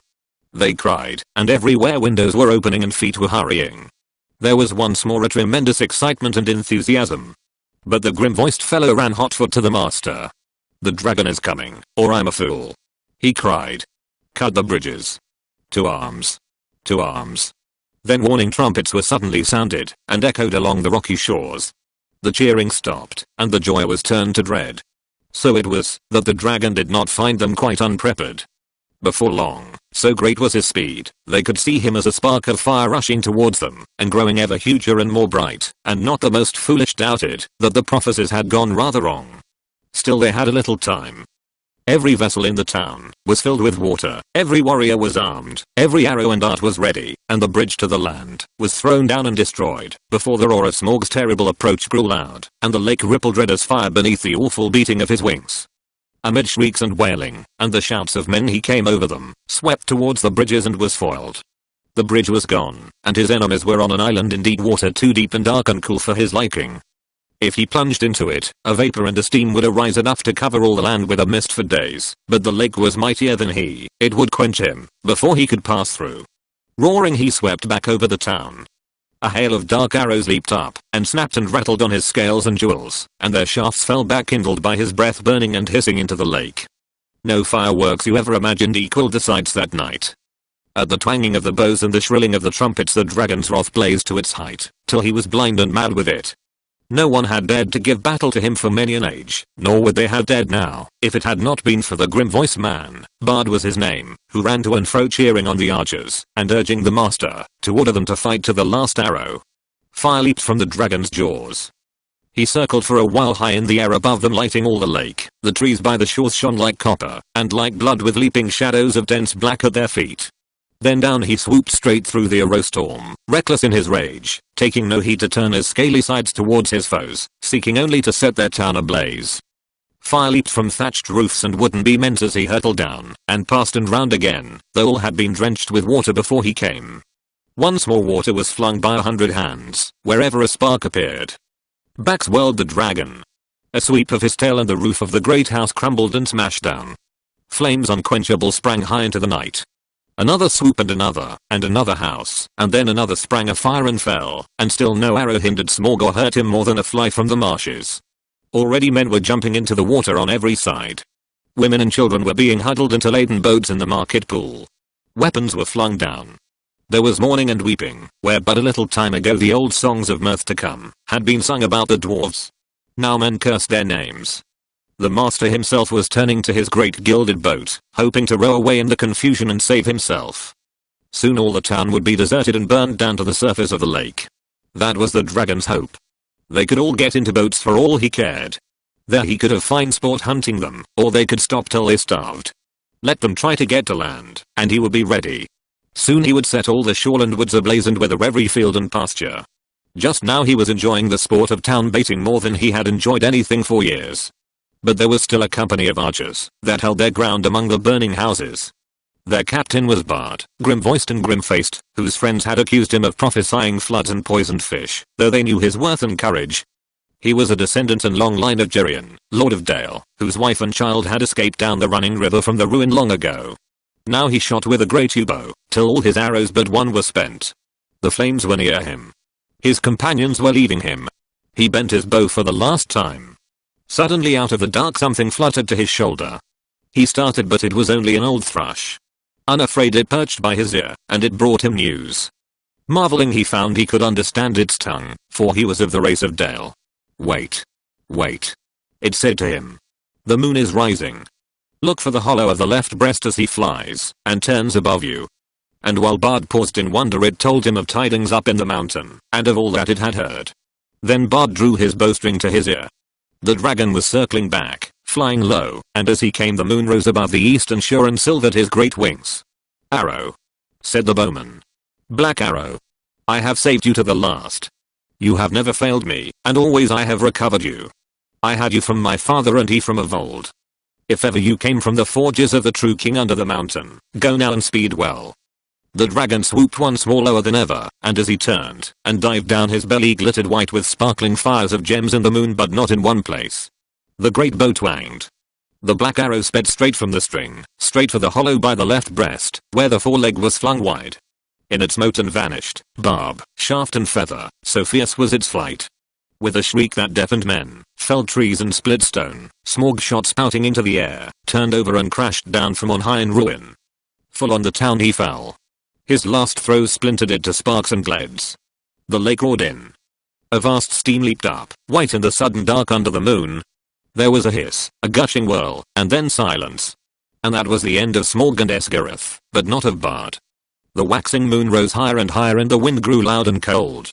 It twisted the white fog into bending pillars and hurrying clouds and drove it off to the west, to scatter in tattered shreds over the marshes before Mirkwood. Then the many boats could be seen dotted dark on the surface of the lake, and down the wind came the voices of the people of Esgareth lamenting their lost town and goods and ruined houses. But they had really much to be thankful for, had they thought of it, though it could hardly be expected that they should just then. 3/4 of the people of the town had at least escaped alive, their woods and fields and pastures and cattle and most of their boats remained undamaged, and the dragon was dead. What that meant they had not yet realized. They gathered in mournful crowds upon the western shores, shivering in the cold wind, and their first complaints and anger were against the master, who had left the town so soon, while some were still willing to defend it. He may have a good head for business, especially his own business, some murmured, but he is no good when anything serious happens. And they praised the courage of Bard and his last mighty shot. If only he had not been killed, they all said, we would make him a king. Bard the dragon shooter of the line of Jerian. Alas that he is lost. And in the very midst of their talk, a tall figure stepped from the shadows. He was drenched with water, his black hair hung wet over his face and shoulders, and a fierce light was in his eyes. Bard is not lost, he cried. He dived from Esgareth when the enemy was slain. I'm Bard, of the line of Jerian. I'm the slayer of the dragon. King Bard. King Bard. They shouted, but the master ground his chattering teeth. Jerian was Lord of Dale, not King of Esgareth, he said.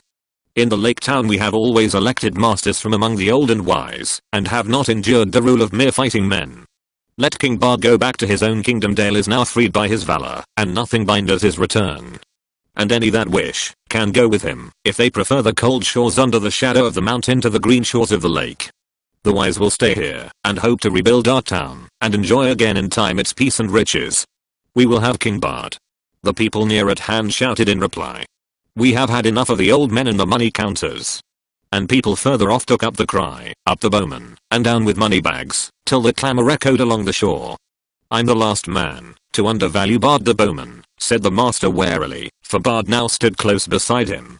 He has tonight earned an eminent place in the roll of the benefactors of our town, and he is worthy of many imperishable songs.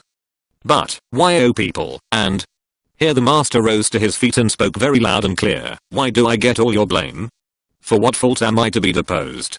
Who aroused the dragon from his slumber, I might ask? Who obtained of us rich gifts and ample help, and led us to believe that old songs could come true? Who played on our soft hearts and our pleasant fancies? What sort of gold have they sent down the river to reward us? Dragon fire and ruin. From whom should we claim the recompense of our damage, and aid for our widows and orphans? As you see, the master had not got his position for nothing. The result of his words was that for the moment the people quite forgot their idea of a new king, and turned their angry thoughts towards Thorin and his company. Wild and bitter words were shouted from many sides, and some of those who had before sung the old songs loudest were now heard as loudly crying that the dwarves had stirred the dragon up against them deliberately. Fools, said Bard. Why waste words and wrath on those unhappy creatures? Doubtless they perished first in fire, before Smaug came to us. Then even as he was speaking, the thought came into his heart of the fabled treasure of the mountain lying without guard or owner, and he fell suddenly silent. He thought of the master's words, and of Dale rebuilt, and filled with golden bells, if he could but find the men. At length he spoke again, this is no time for angry words, master, or for considering weighty plans of change. There is work to do. I serve you still, though after a while I may think again of your words, and go north with any that will follow me. Then he strode off, to help in the ordering of the camps, and in the care of the sick and the wounded. But the master scowled at his back as he went, and remained sitting on the ground. He thought much but said little, unless it was to call loudly for men, to bring him fire and food. Now everywhere Bard went he found talk running like fire among the people concerning the vast treasure that was now unguarded. Men spoke of the recompense for all their harm, that they would soon get from it, and wealth over, and to spare with which to buy rich things from the south, and it cheered them greatly in their plight. That was as well, for the night was bitter and miserable. Shelters could be contrived for few, the master had one, and there was little food, even the master went short. Many took ill of wet and cold and sorrow that night, and afterwards died, who had escaped uninjured from the ruin of the town, and in the days that followed there was much sickness and great hunger. Meanwhile Bard took the lead, and ordered things as he wished, though always in the master's name, and he had a hard task, to govern the people and direct the preparations for their protection and housing. Probably most of them would have perished in the winter, that now hurried after autumn, if help had not been to hand. But help came swiftly, for Bard at once had speedy messengers sent up the river to the forest, to ask the aid of the king of the elves of the wood, and these messengers had found a host already on the move, although it was then only the third day after the fall of Smaug. The Elven King had received news from his own messengers, and from the birds that loved his folk, and already knew much of what had happened. Very great indeed was the commotion among all things with wings that dwelt on the borders of the desolation of the dragon. The air was filled with circling flocks, and their swift flying messengers flew here and there across the sky. Above the borders of the forest there was whistling, crying, and piping. Far over Mirkwood tidings spread, Smaug is dead. Leaves rustled and startled ears were lifted. Even before the Elven King rode forth the news had passed west right to the pine woods of the Misty Mountains. Bjorn had heard it in his wooden house, and the goblins were at council in their caves. That will be the last we shall hear of Thor in Oakenshield, I fear, said the king. He would have done better to have remained my guest. It is an ill wind, all the same, he added, that blows no one any good. For he too had not forgotten the legend of the wealth of Thrur.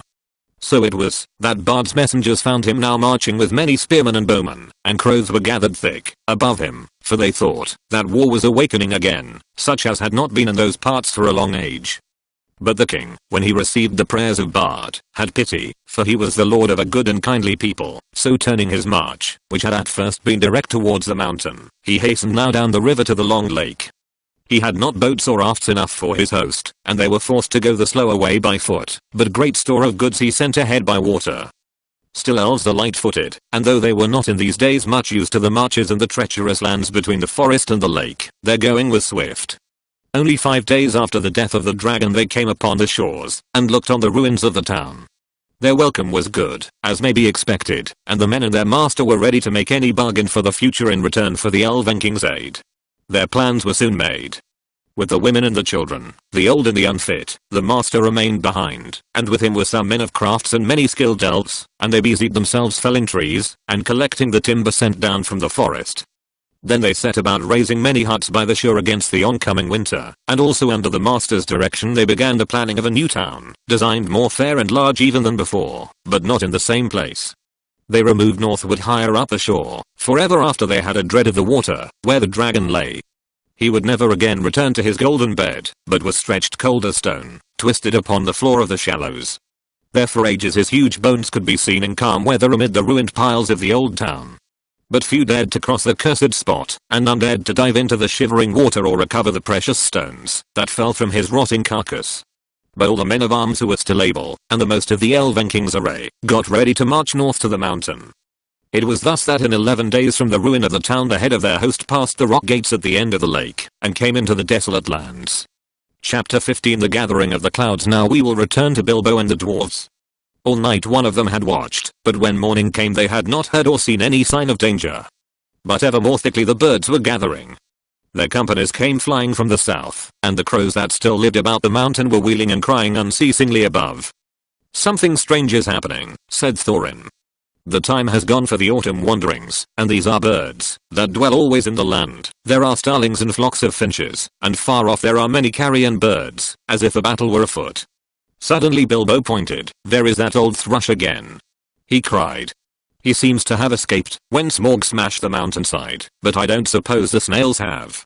Sure enough the old thrush was there, and as Bilbo pointed, he flew towards them, and perched on a stone nearby. Then he fluttered his wings and sang. Then he cocked his head on one side, as if to listen, and again he sang, and again he listened. I believe he is trying to tell us something, said Balin, but I cannot follow the speech of such birds. It is very quick and difficult. Can you make it out, Baggins? Not very well, said Bilbo. As a matter of fact, he could make nothing of it at all, but the old fellow seems very excited. I only wish he was a raven, said Balin. I thought you did not like them. You seemed very shy of them when we came this way before. Those were crows. And nasty suspicious looking creatures at that, and rude as well. You must have heard the ugly names they were calling after us. But the ravens are different. There used to be great friendship between them and the people of Thra, and they often brought us secret news, and were rewarded with such bright things as they coveted to hide in their dwellings. They live many a year, and their memories are long, and they hand on their wisdom to their children. I knew many among the ravens of the rocks, when I was a dwarf lad.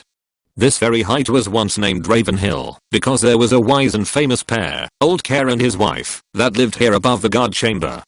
But I don't suppose that any of that ancient breed linger here now. No sooner had he finished speaking than the old thrush gave a loud call, and immediately flew away. We may not understand him, but that old bird understands us, I'm sure, said Balin. Keep watch now, and see what happens. Before long there was a fluttering of wings, and back came the thrush, and with him came a most decrepit old bird. He was getting blind, he could hardly fly, and the top of his head was bald. He was an aged raven of great size. He alighted stiffly on the ground before them, slowly flapped his wings, and bobbed towards Thorin. O Thorin son of Thrain, and Balin son of Fundin, he croaked, and Bilbo could understand what he said, for he used ordinary language and not bird speech. I'm Rac son of Kark. Kark is dead, but he was well known to you once. It is 100 years and 53 since I came out of the egg, but I do not forget what my father told me. Now I'm the chief of the great ravens of the mountain. We are few, but we remember still the king that was of old. Most of my people are abroad, for there are great tidings in the south. Some are tidings of joy to you, and some you will not think so good. Behold, the birds are gathering back again to the mountain, and to Dale from south and east and west, for word has gone out that Smaug is dead. Dead. Dead. Shouted the dwarves. Dead. Then we have been in needless fear and the treasure is ours. They all sprang up, and began to caper about for joy. Yes, dead, said Rac. The thrush, may his feathers never fall, saw him die, and we may trust his words. He saw him fall in battle with the men of Esgareth the third night back from now at the rising of the moon. It was some time before Thorin could bring the dwarves to be silent, and listen to the raven's news. At length when he had told all the tale of the battle he went on, so much for joy, Thorin Oakenshield. You may go back to your halls in safety, all the treasure is yours for the moment. But many are gathering hither beside the birds. The news of the death of the Guardian has already gone far and wide, and the legend of the wealth of Thra has not lost in the telling during many years. Many are eager for a share of the spoil. Already a host of the elves is on the way, and carrion birds are with them hoping for battle and slaughter. By the lake men murmur that their sorrows are due to the dwarves, for they are homeless and many have died, and Smaug has destroyed their town. They too think to find immense from your treasure, whether you are alive or dead. Your own wisdom must decide your course, but 13 is small remnant of the great folk of Durin that once dwelt here, and now are scattered far. If you will listen to my counsel, you will not trust the master of the lake men, but rather him that shot the dragon with his bow. Bard is he, of the race of Dale, of the line of Gerion. He is a grim man but true. We would see peace once more among dwarves and men and elves after the long desolation, but it may cost you dear in gold. I have spoken. Then Thorin burst forth in anger. Our thanks, Rac Kark's son. You and your people shall not be forgotten. But none of our gold shall thieves take, or the violent carry off, while we are alive.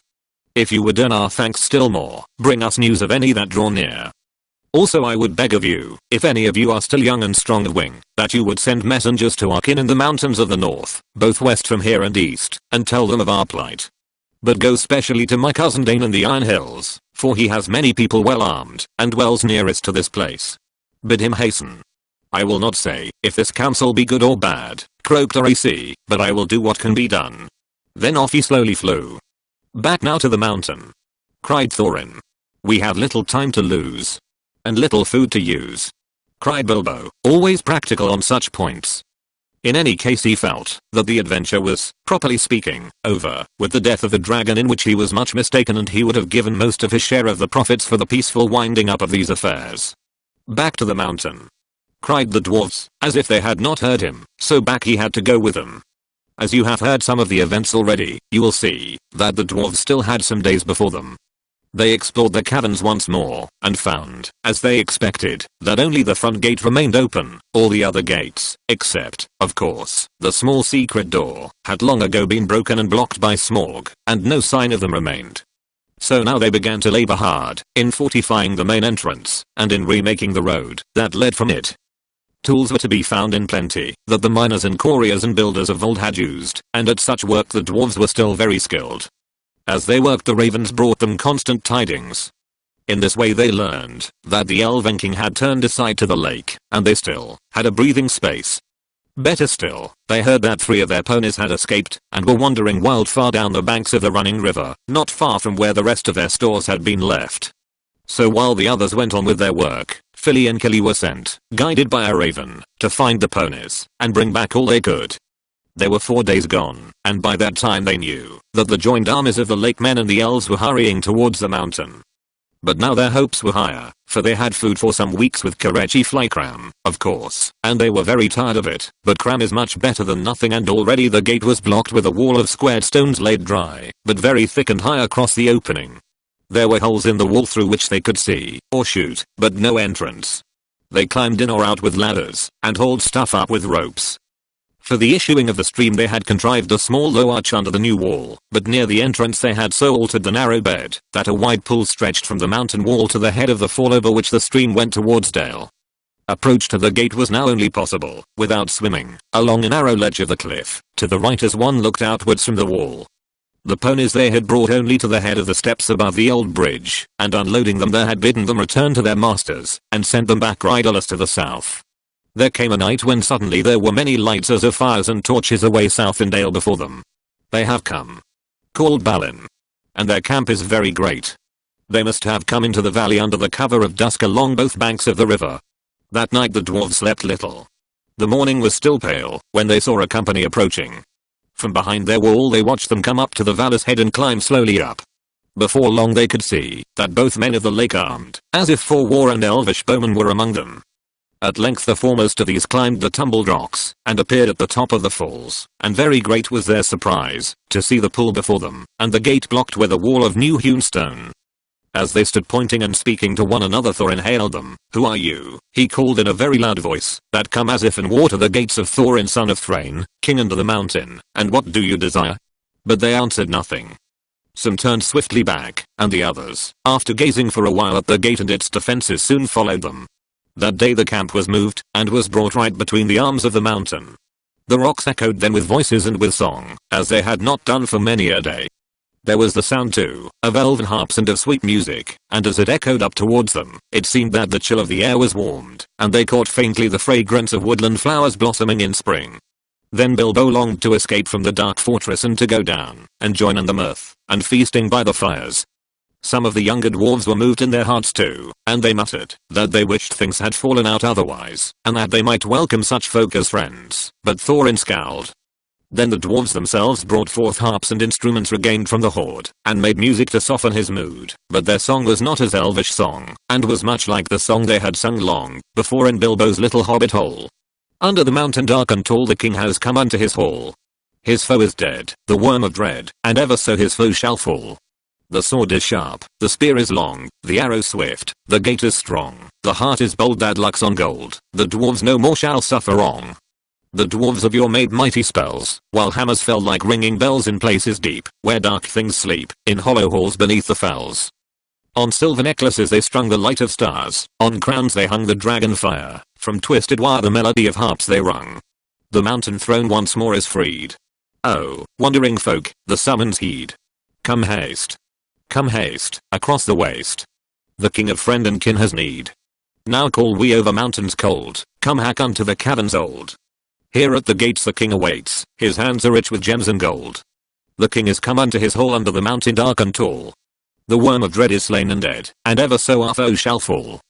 This song appeared to please Thorin, and he smiled again and grew merry, and he began reckoning the distance to the Iron Hills, and how long it would be before Dane could reach the Lonely Mountain, if he had set out, as soon as the message reached him. But Bilbo's heart fell, both at the song and the talk. They sounded much too warlike. The next morning early a company of spearmen was seen crossing the river, and marching up the valley. They bore with them the green banner of the Elven King and the blue banner of the lake, and they advanced, until they stood right before the wall at the gate. Again Thorin hailed them in a loud voice. "Who are you, that come armed for war to the gates of Thorin son of Thrain, king under the mountain?" This time he was answered. A tall man stood forward, dark of hair and grim of face, and he cried, "Hail Thorin! Why do you fence yourself like a robber in his hold? We are not yet foes, and we rejoice that you are alive beyond our hope. We came expecting to find none living here, yet now that we are met there is matter for a parley and a council. Who are you, and of what would you parley? I'm Bard, and by my hand was the dragon slain, and your treasure delivered. Is that not a matter that concerns you? Moreover I'm by right descent the heir of Jurian of Dale, and in your hoard is mingled much of the wealth of his halls and town, which of old Smaug stole. Is not that a matter of which we may speak? Further in his last battle Smaug destroyed the dwellings of the men of Esgareth, and I'm yet the servant of their master. I would speak for him, and ask whether you have no thought for the sorrow and misery of his people. They aided you in your distress, and in recompense you have thus far brought ruin only, though doubtless undesigned." Now these were fair words and true, if proudly and grimly spoken, and Bilbo thought that Thorin would at once admit what justice was in them. He did not, of course, expect that anyone would remember that it was he who discovered all by himself the dragon's weak spot, and that was just as well, for no one ever did. But also he did not reckon with the power that gold has upon which a dragon has long brooded, nor with dwarvish hearts. Long hours in the past days Thorin had spent in the treasury, and the lust of it was heavy on him. Though he had hunted chiefly for the Arkenstone, yet he had an eye for many another wonderful thing that was lying there, about which were wound old memories of the labors and the sorrows of his race. "You put your worst cause last, and in the chief place," Thorin answered. "To the treasure of my people no man has a claim, because Smaug who stole it from us also robbed him of life or home. The treasure was not his that his evil deeds should be amended with a share of it. The price of the goods and the assistance that we received of the lake men we will fairly pay in due time. But nothing will we give, not even a loaf's worth, under threat of force. While an armed host lies before our doors, we look on you as foes and thieves. It is in my mind to ask what share of their inheritance you would have paid to our kindred, had you found the hoard unguarded and us slain." "A just question," replied Bard. "But you are not dead, and we are not robbers. Moreover the wealthy may have pity beyond right on the needy, that befriended them, when they were in want. And still my other claims remain unanswered. I will not parley, as I have said, with armed men at my gate. Nor at all with the people of the Elven King, whom I remember with small kindness. In this debate they have no place. Begone now ere our arrows fly. And if you would speak with me again, first dismiss the elvish host to the woods where it belongs, and then return, laying down your arms, before you approach the threshold. The Elven King is my friend, and he has succored the people of the lake in their need, though they had no claim but friendship on him," answered Bard. "We will give you time to repent your words. Gather your wisdom ere we return."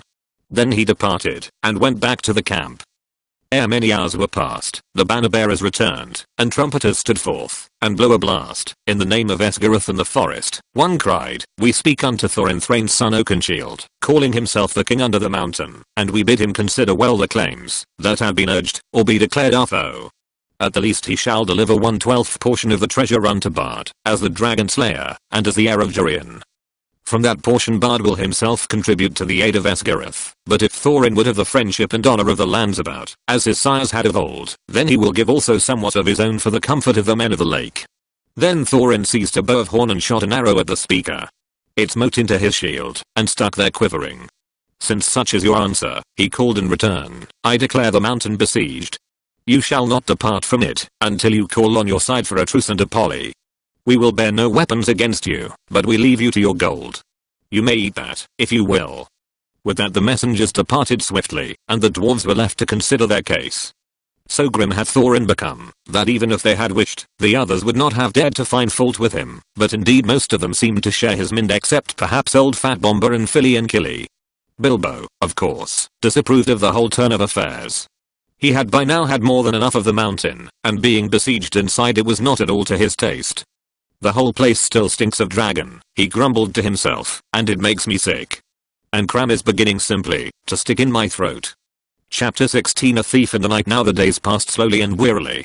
Many of the dwarves spent their time piling and ordering the treasure, and now Thorin spoke of the Arkenstone of Thrain, and bade them eagerly to look for it in every comer. For the Arkenstone of my father, he said, is worth more than a river of gold in itself, and to me, it is beyond price.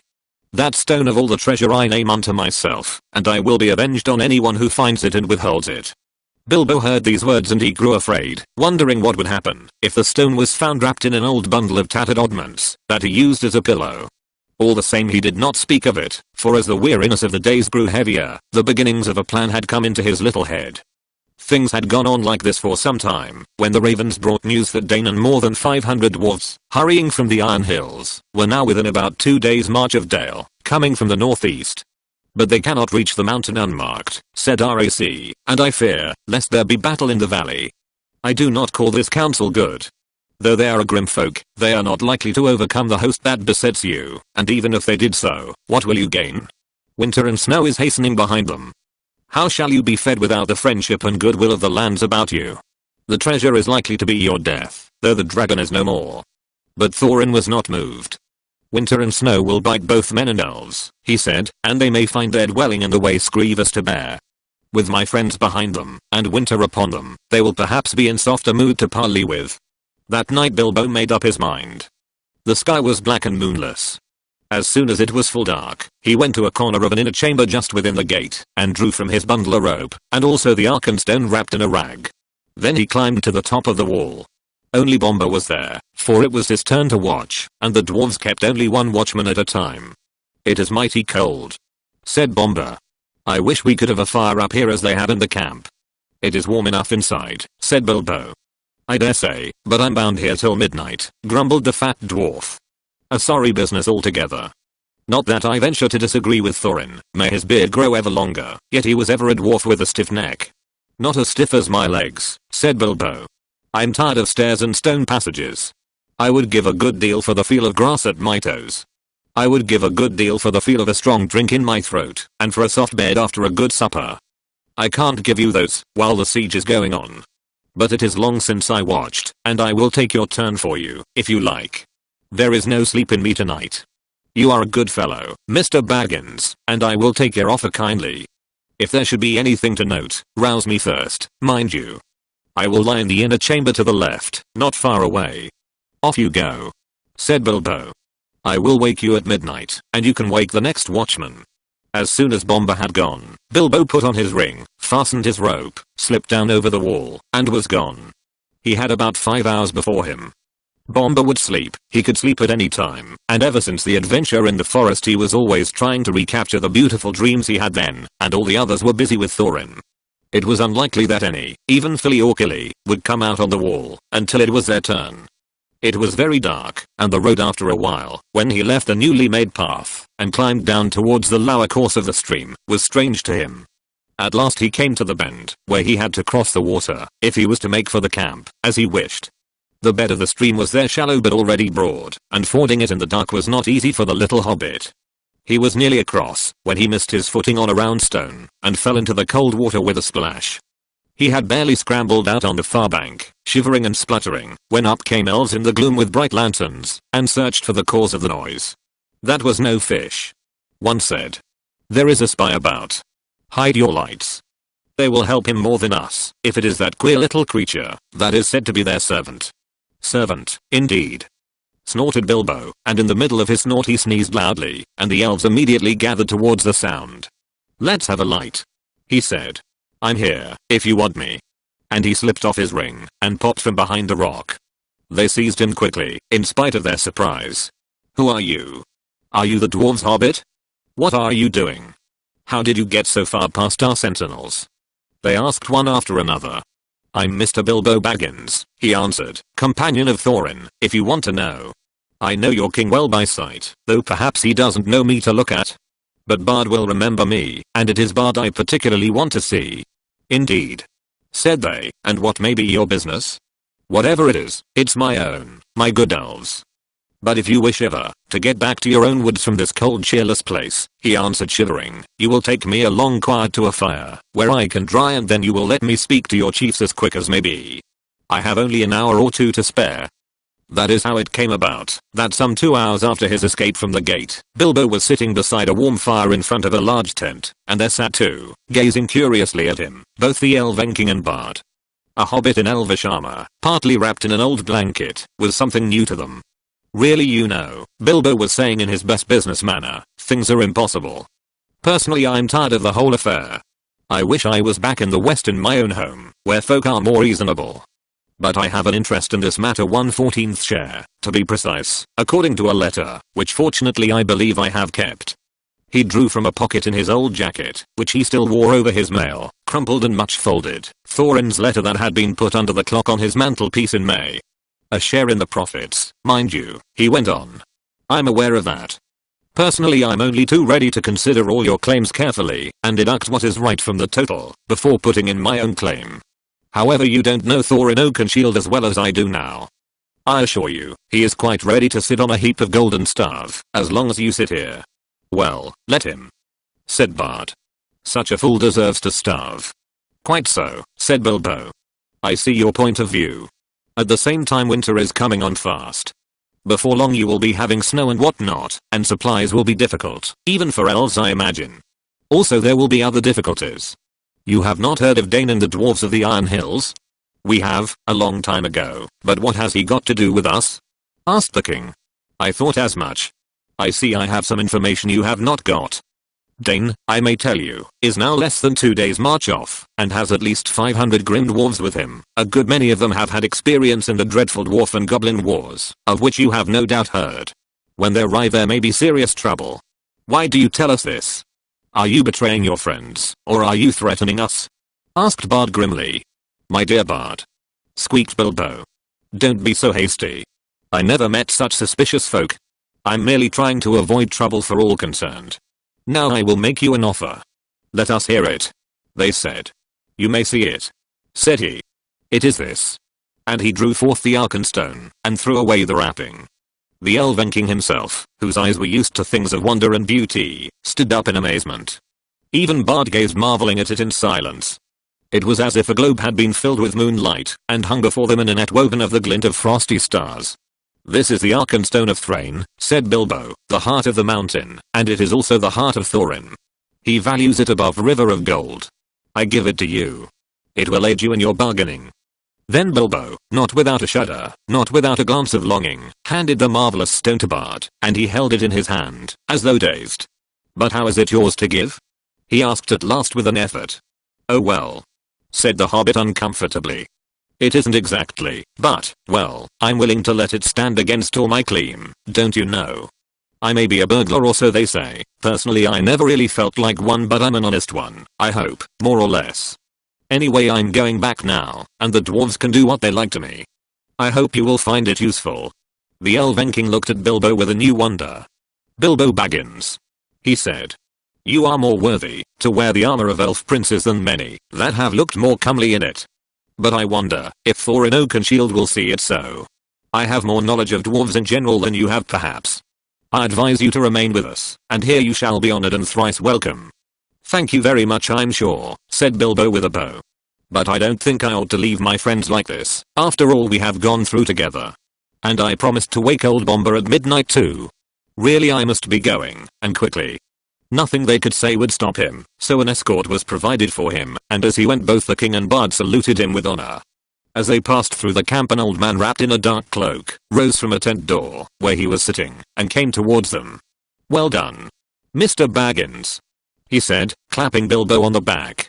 There is always more about you than anyone expects. It was Gandalf. For the first time for many a day, Bilbo was really delighted. But there was no time for all the questions that he immediately wished to ask. All in good time, said Gandalf. Things are drawing towards the end now, unless I'm mistaken. There is an unpleasant time just in front of you, but keep your heart up. You may come through all right. There is news brewing that even the ravens have not heard. Good night. Puzzled but cheered, Bilbo hurried on. He was guided to a safe ford and set across dry, and then he said farewell to the elves, and climbed carefully back towards the gate.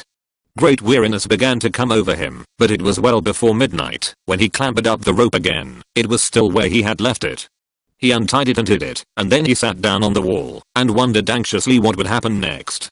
At midnight he woke up Bomber, and then in turn rolled himself up in his corner, without listening to Old Dwarf's thanks, which he felt he had hardly earned. He was soon fast asleep, forgetting all his worries till the morning. As matter of fact, he was dreaming of eggs and bacon. Chapter 17. The clouds burst. Next day the trumpets rang early in the camp. Soon a single runner was seen hurrying along the narrow path.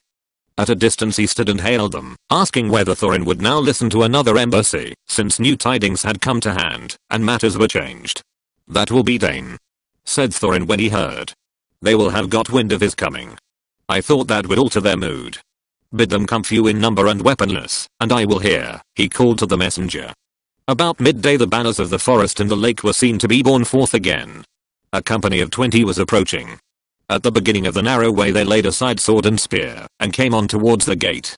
Wondering, the dwarves saw that among them were both Bard and the Elven King, before whom an old man wrapped in cloak and hood bore a strong casket of iron-bound wood. "Hail Thorin," said Bard. "Are you still of the same mind?" "My mind does not change with the rising and setting of a few suns," answered Thorin. "Did you come to ask me idle questions? Still the elf host has not departed as I bade. Till then you come in vain to bargain with me. Is there then nothing for which you would yield any of your gold? Nothing that you or your friends have to offer? What of the Arkenstone of Thrain?" said he, and at the same moment the old man opened a casket and held aloft the jewel. The light leapt from his hand, bright and white in the morning. Then Thorin was stricken dumb with amazement and confusion. No one spoke for a long while. Thorin at length broke the silence, and his voice was thick with wrath. "That stone was my father's, and is mine," he said. "Why should I purchase my own?" But wonder overcame him and he added, "But how came you by the heirloom of my house if there is need to ask such a question of thieves?" "We are not thieves," Bard answered. "Your own we will give back in return for our own."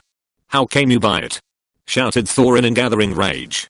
"I gave it them," squeaked Bilbo, who was peeping over the wall, by now, in a dreadful fright. You, cried Thorin, turning upon him, and grasping him with both hands. "You miserable hobbit. You undersized burglar." He shouted at a loss for words, and he shook poor Bilbo like a rabbit. "By the beard of Durin, I wish I had Gandalf here. Curse him for his choice of you. May his beard wither.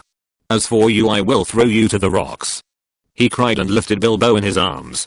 "Stay. Your wish is granted," said a voice.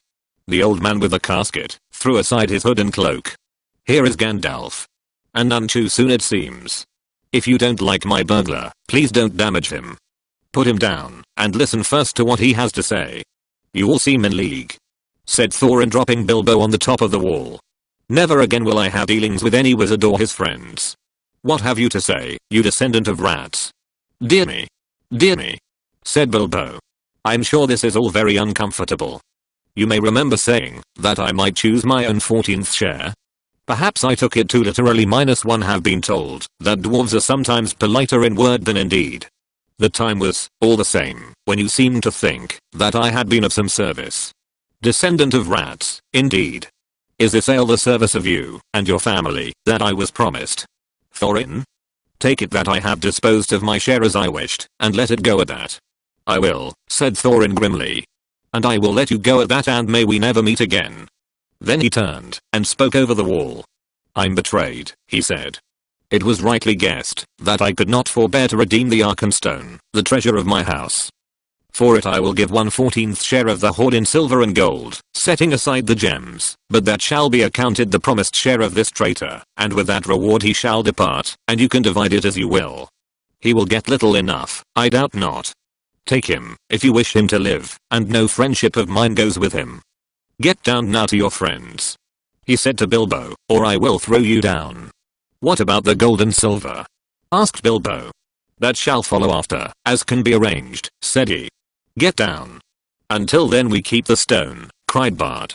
"You are not making a very splendid figure as king under the mountain," said Gandalf. "But things may change yet." "They may indeed," said Thorin. And already, so strong was the bewilderment of the treasure upon him, he was pondering whether by the help of Dane he might not recapture the Arkenstone, and withhold the share of the reward. And so Bilbo was swung down from the wall, and departed with nothing for all his trouble, except the armor which Thorin had given him already. More than one of the dwarves in their hearts felt shame and pity at his going. "Farewell," he cried to them. "We may meet again as friends." "Be off," called Thorin. "You have mail upon you, which was made by my folk, and is too good for you. It cannot be pierced by arrows, but if you do not hasten, I will sting your miserable feet. So be swift." "Not so hasty," said Bard. "We will give you until tomorrow. At noon we will return, and see if you have brought from the hoard the portion that is to be set against the stone. If that is done without deceit, then we will depart, and the elf host will go back to the forest. In the meanwhile, farewell." With that they went back to the camp, but Thorin sent messengers by Rac telling Dane of what had passed, and bidding him come with wary speed. That day passed and the night. The next day the wind shifted west, and the air was dark and gloomy.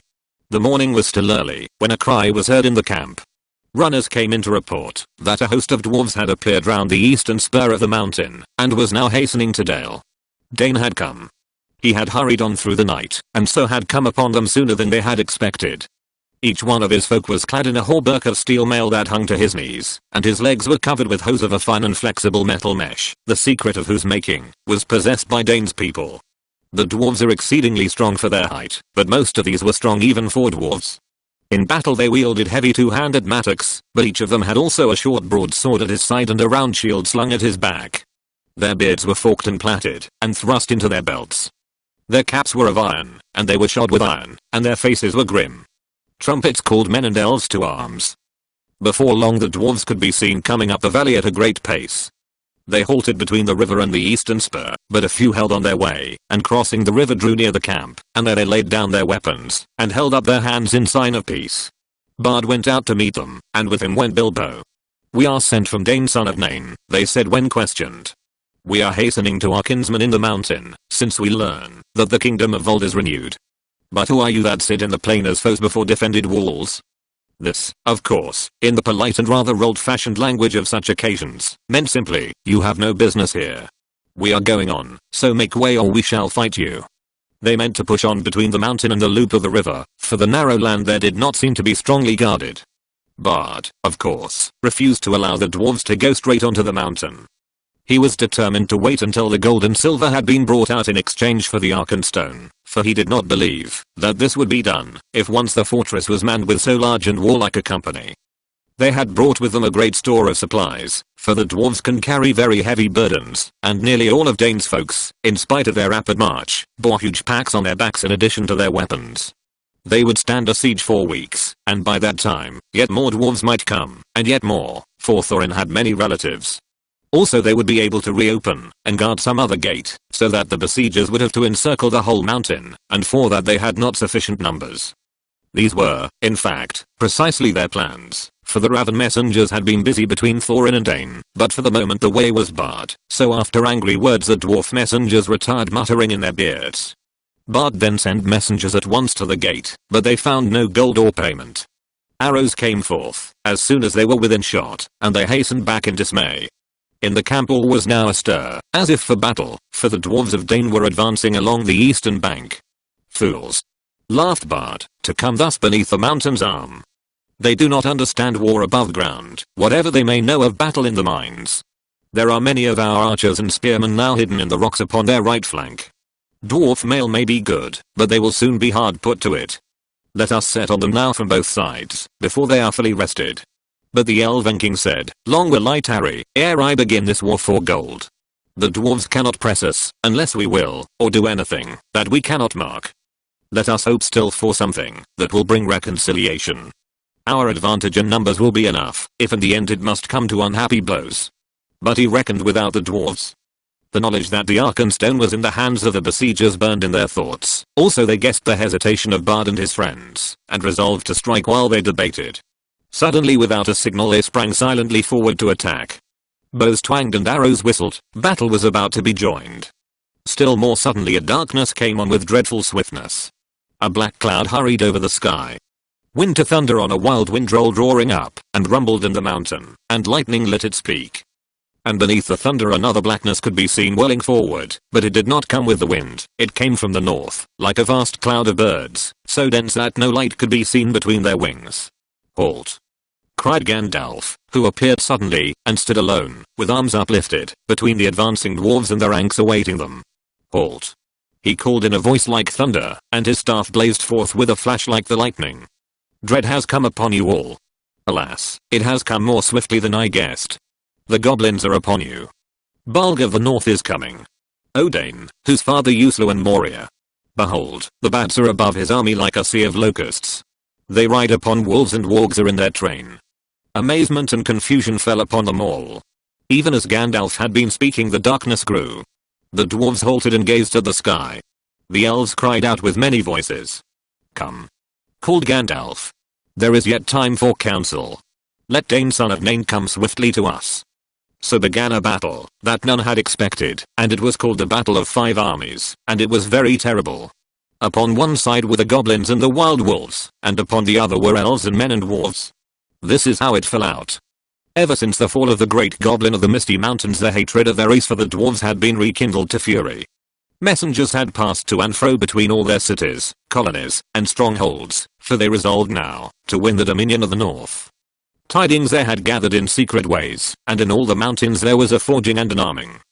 Then they marched and gathered by hill and valley, going ever by tunnel or under dark, until around and beneath the great mountain Gundabad of the north, where was their capital, a vast host was assembled ready to sweep down in time of storm unawares upon the south. Then they learned of the death of Smaug, and joy was in their hearts, and they hastened night after night through the mountains, and came thus at last on a sudden from the north hard on the heels of Dain. Not even the ravens knew of their coming, until they came out in the broken lands which divided the lonely mountain from the hills behind. How much Gandalf knew cannot be said, but it is plain that he had not expected this sudden assault. This is the plan that he made in council with the Elven King and with Bard, and with Dain, for the Dwarf Lord now joined them. The goblins were the foes of all, and at their coming all other quarrels were forgotten. Their only hope was to lure the goblins into the valley between the arms of the mountain, and themselves to man the great spurs that struck south and east. Yet this would be perilous, if the goblins were in sufficient numbers to overrun the mountain itself, and so attack them also from behind and above, but there was no time for make any other plan, or to summon any help. Soon the thunder passed, rolling away to the southeast, but the bat cloud came, flying lower, over the shoulder of the mountain, and whirled above them, shutting out the light, and filling them with dread. To the mountain. Called Bard. To the mountain. Let us take our places, while there is yet time. On the southern spur, in its lower slopes, and in the rocks at its feet, the elves were set. On the eastern spur were men and dwarves. But Bard and some of the nimblest of men and elves climbed to the height of the eastern shoulder, to gain a view to the north. Soon they could see the lands before the mountains, feet black with a hurrying multitude. Ere long the vanguard swirled round the spur's end, and came rushing into Dale. These were the swiftest wolf ridders, and already their cries and howls rent the air afar. A few brave men were strung before them to make a feint of resistance, and many there fell before the rest drew back, and fled to either side. As Gandalf had hoped, the goblin army had gathered behind the resisted vanguard, and poured now in rage into the valley, driving wildly up between the arms of the mountain, seeking for the foe. Their banners were countless, black, and red, and they came on like a tide in fury and disorder. It was a terrible battle. The most dreadful of all Bilbo's experiences, and the one which at the time he hated most, which is to say it was the one he was most proud of, and most fond of recalling long afterwards, although he was quite unimportant in it. Actually, I must say he put on his ring early in the business, and vanished from sight, if not from all danger. A magic ring of that sort is not a complete protection in a goblin charge, nor does it stop flying arrows and wild spears, but it does help in getting out of the way, and it prevents your head from being specially chosen for a sweeping stroke by a goblin swordsman. The elves were the first to charge. Their hatred for the goblins is cold and bitter. Their spears and swords shone in the gloom with a gleam of chill flame, so deadly was the wrath of the hands that held them. As soon as the host of their enemies was dense in the valley, they sent against it a shower of arrows, and each flickered as it fled, as if with stinging fire. Behind the arrows 1,000 of their spearmen leapt down and charged. The yells were deafening. The rocks were stained black with goblin blood. Just as the goblins were recovering from the onslaught and the elf charge was halted, there rose from across the valley a deep-throated roar. With cries of Moria and Dain, Dain. The dwarves of the Iron Hills plunged in, wielding their mattocks, upon the other side, and beside them came the men of the lake with long swords. Panic came upon the goblins, and even as they turned to meet this new attack, the elves charged again with renewed numbers. Already many of the goblins were flying back down the river to escape from the trap, and many of their own wolves were turning upon them and rending the dead and the wounded. Victory seemed at hand when a cry rang out on the heights above. Goblins had scaled the mountain from the other side, and already many were on the slopes above the gate, and others were streaming down recklessly, heedless of those that fell screaming from cliff and precipice, to attack the spurs from above. Each of these could be reached by paths that ran down from the main mass of the mountain in the center, and the defenders had too few to bar the way for long. Victory now vanished from hope. They had only stemmed the first onslaught of the black tide. Day drew on. The goblins gathered again in the valley. There a host of wargs came ravening, and with them came the bodyguard of Balg, goblins of huge size with scimitars of steel. Soon actual darkness was coming into a stormy sky, while still the great bat swirled about the heads and ears of elves and men, or fastened vampire-like on the stricken. Now Bard was fighting to defend the eastern spur, and yet giving slowly back, and the elf lords were at bay about their king upon the southern arm, near to the watchpost on Raven Hill. Suddenly there was a great shout, and from the gate came a trumpet call. They had forgotten Thorin. Part of the wall, moved by levers, fell outward with a crash into the pool. Out leapt the king into the mountain, and his companions followed him. Hood and cloak were gone, they were in shining armor, and red light leapt from their eyes. In the gloom the great dwarf gleamed like gold in a dying fire. Rocks were buried down from on high by the goblins above, but they held on, leapt down to the fall's foot, and rushed forward to battle.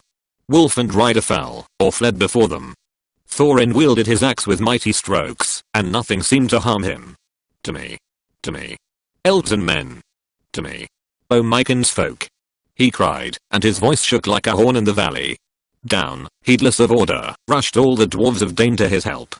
Down too came many of the lake men, for Bard could not restrain them, and out upon the other side came many of the spearmen of the elves. Once again the goblins were stricken in the valley, and they were piled in heaps till Dale was dark and hideous with their corpses. The wargs were scattered, and Thorin drove right against the bodyguards of Balg. But he could not pierce their ranks.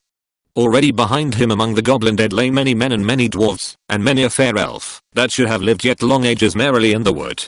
And as the valley widened his onset grew ever slower. His numbers were too few. His flanks were unguarded. Soon the attackers were attacked, and they were forced into a great ring, facing every way, hemmed all about with goblins and wolves returning to the assault. The bodyguard of Balg came howling against them, and drove in upon their ranks, like waves upon cliffs of sand. Their friends could not help them, for the assault from the mountain was renewed with redoubled force, and upon either side men and elves were being slowly beaten down. On all this Bilbo looked with misery. He had taken his stand on Ravenhill among the elves partly because there was more chance of escape from that point, and partly, with the more Turkish part of his mind, because if he was going to be in a last desperate stand, he preferred on the whole to defend the Elven King. Gandalf too, I may say, was there, sitting on the ground, as if in deep thought, preparing, I suppose, some last blast of magic before the end. That did not seem far off.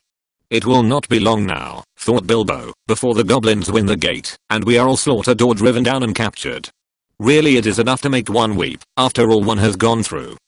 I would rather old Smaug had been left with all the wretched treasure, than that these vile creatures should get it, and poor old Bomber, and Balin and Filly and Killy and all the rest come to a bad end, and Bard too, and the lake men and the merry elves. Misery me. I have heard songs of many battles, and I have always understood that defeat may be glorious. It seems very uncomfortable, not to say distressing. I wish I was well out of it. The clouds were torn by the wind, and a red sunset slashed the west.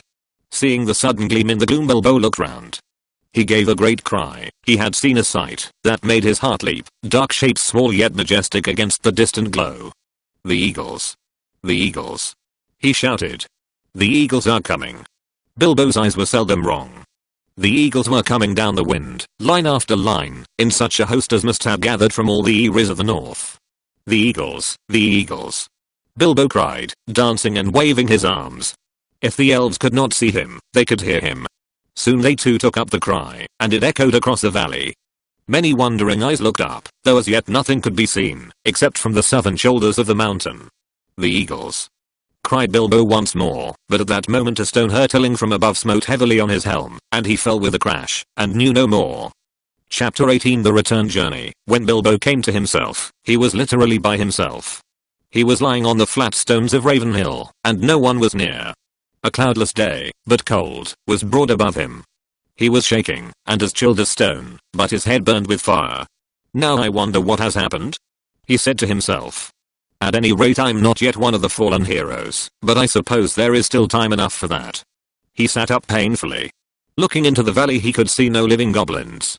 After a while, as his head cleared a little, he thought he could see elves moving in the rocks below. He rubbed his eyes. Surely there was a camp still in the plain some distance off, and there was a coming and going about the gate.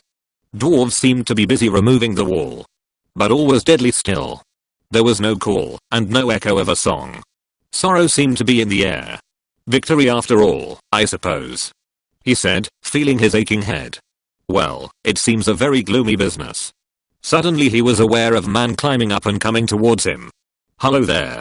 He called with a shaky voice. Hello there. What news? What voice is it that speaks among the stones? Said the man, halting and peering about him not far from where Bilbo sat. Then Bilbo remembered his ring. Well, I'm blessed, said he. This invisibility has its drawbacks after all. Otherwise I suppose I might have spent a warm and comfortable night in bed. It's me, Bilbo Baggins, companion of Thorin. He cried, hurriedly taking off the ring. It is well that I have found you, said the man, striding forward. You are needed, and we have looked for you long. You would have been numbered among the dead, who are many, if Gandalf the wizard had not said that your voice was last heard in this place. I have been sent to look here for the last time. Are you much hurt? A nasty knock on the head, I think, said Bilbo. But I have a helm and a hard skull. All the same, I feel sick and my legs are like straws. I will carry you down to the camp in the valley, said the man, and picked him lightly up. The man was swift and sure-footed. It was not long before Bilbo was set down before a tent in Dale, and there stood Gandalf, with his arm in a sling. Even the wizard had not escaped without a wound, and there were few unharmed in all the host. When Gandalf saw Bilbo, he was delighted. Baggins, he exclaimed. Well, I never. Alive after all, I am glad. I began to wonder if even your luck would see you through. A terrible business, and it nearly was disastrous. But other news can wait. Come, he said more gravely. You are called for, and leading the hobbit, he took him within the tent. Hail, Thorin, he said as he entered. I have brought him. There indeed lay Thorin Oakenshield, wounded with many wounds, and his rent armor and notched axe were cast upon the floor. He looked up as Bilbo came beside him. Farewell, good thief, he said. I go now to the halls of waiting to sit beside my fathers, until the world is renewed. Since I leave now all gold and silver, and go where it is of little worth, I wish to part in friendship from you, and I would take back my words and deeds at the gate. Bilbo knelt on one knee filled with sorrow. Farewell, King under the mountain, he said. This is a bitter adventure, if it must end so, and not a mountain of gold can amend it. Yet I'm glad that I have shared in your perils. That has been more than any Baggins deserves. No, said Thorin. There is more in you of good than you know, child of the kindly West. Some courage and some wisdom, blended in measure. If more of us valued food and cheer and song above hoarded gold, it would be a merrier world. But sad or merry, I must leave it now. Farewell. Then Bilbo turned away, and he went by himself, and sat alone wrapped in a blanket, and, whether you believe it or not, he wept until his eyes were red and his voice was hoarse. He was a kindly little soul. Indeed, it was long before he had the heart to make a joke again. A mercy it is, he said at last to himself, that I woke up when I did. I wish Thorin were living, but I'm glad that we parted in kindness. You are a fool, Bilbo Baggins, and you made a great mess of that business with the stone, and there was a battle, in spite of all your efforts, to buy peace and quiet, but I suppose you can hardly be blamed for that. All that had happened, after he was stunned, Bilbo learned later, but it gave him more sorrow than joy, and he was now weary of his adventure. He was aching in his bones for the homeward journey. That, however, was a little delayed, so in the meantime I will tell something of events. The eagles had long had suspicion of the goblins mustering. From their watchfulness the movements in the mountains could not be altogether hid. So they too had gathered in great numbers, under the great eagle of the misty mountains, and at length smelling battle from afar they had come speeding down the gale in the nick of time. They it was who dislodged the goblins from the mountain slopes, casting them over precipices, or driving them down shrieking, and bewildered among their foes. It was not long before they had freed the lonely mountain, and elves and men on either side of the valley could come at last to the help of the battle below. But even with the eagles they were still outnumbered.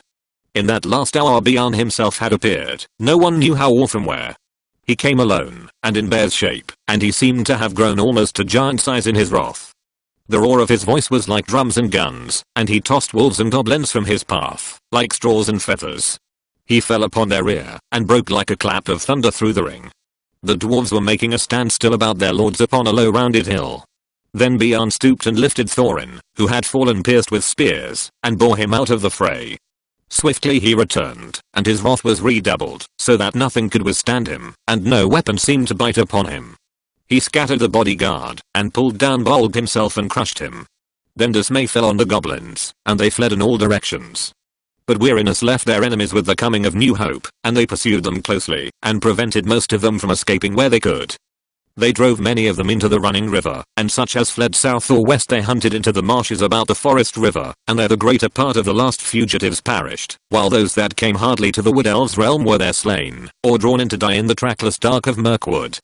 Songs have said that 3 parts of the goblin warriors of the north perished on that day, and the mountains had peace for many a year.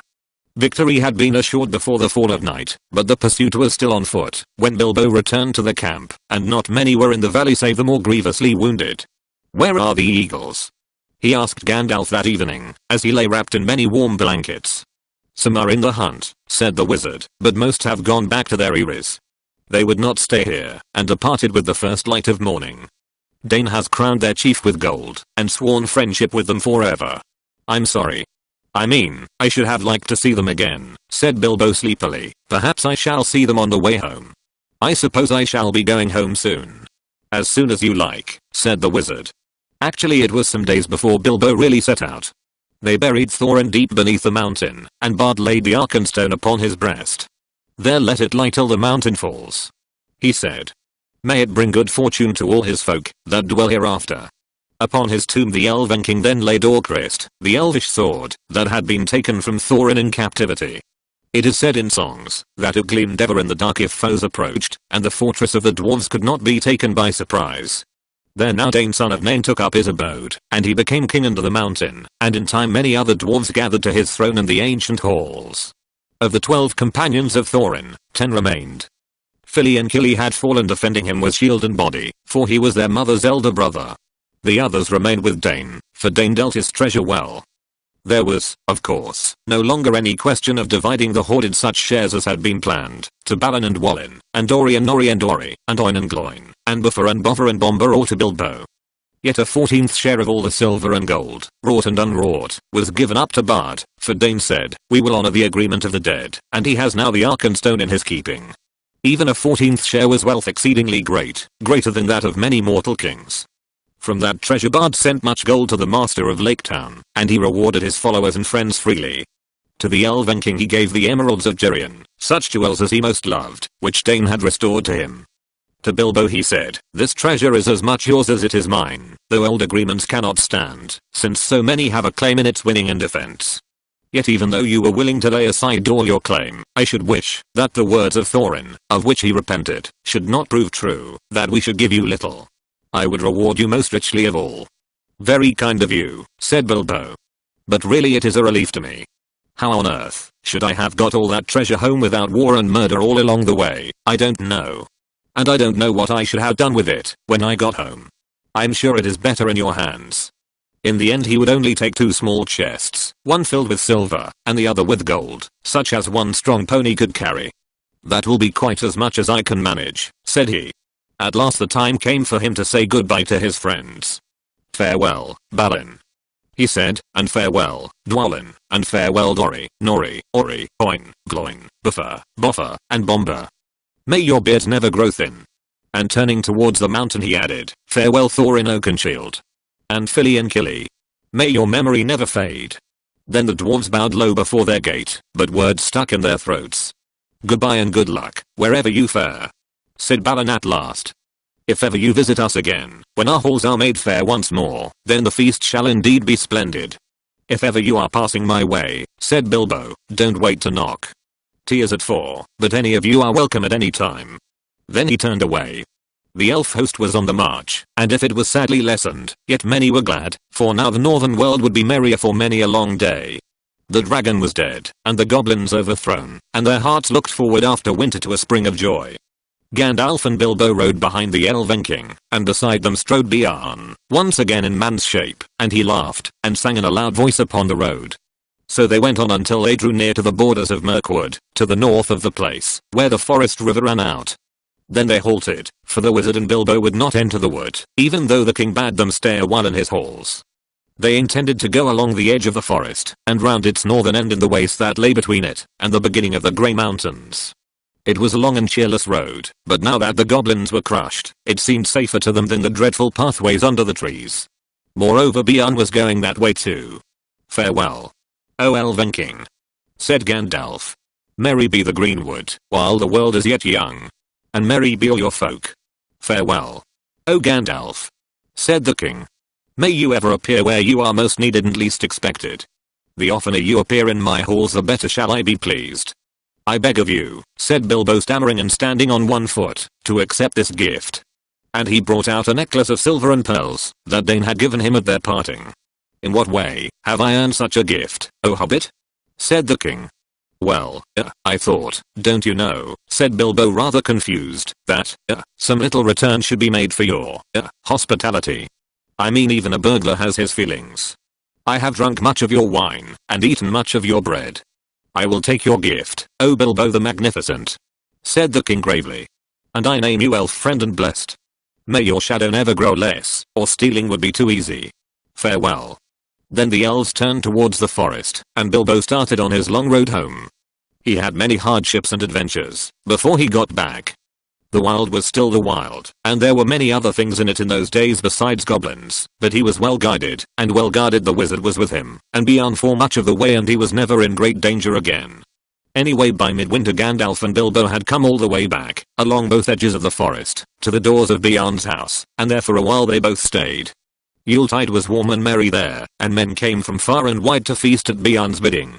The goblins of the Misty Mountains were now few and terrified, and hidden in the deepest holes they could find, and the wargs had vanished from the woods, so that men went abroad without fear.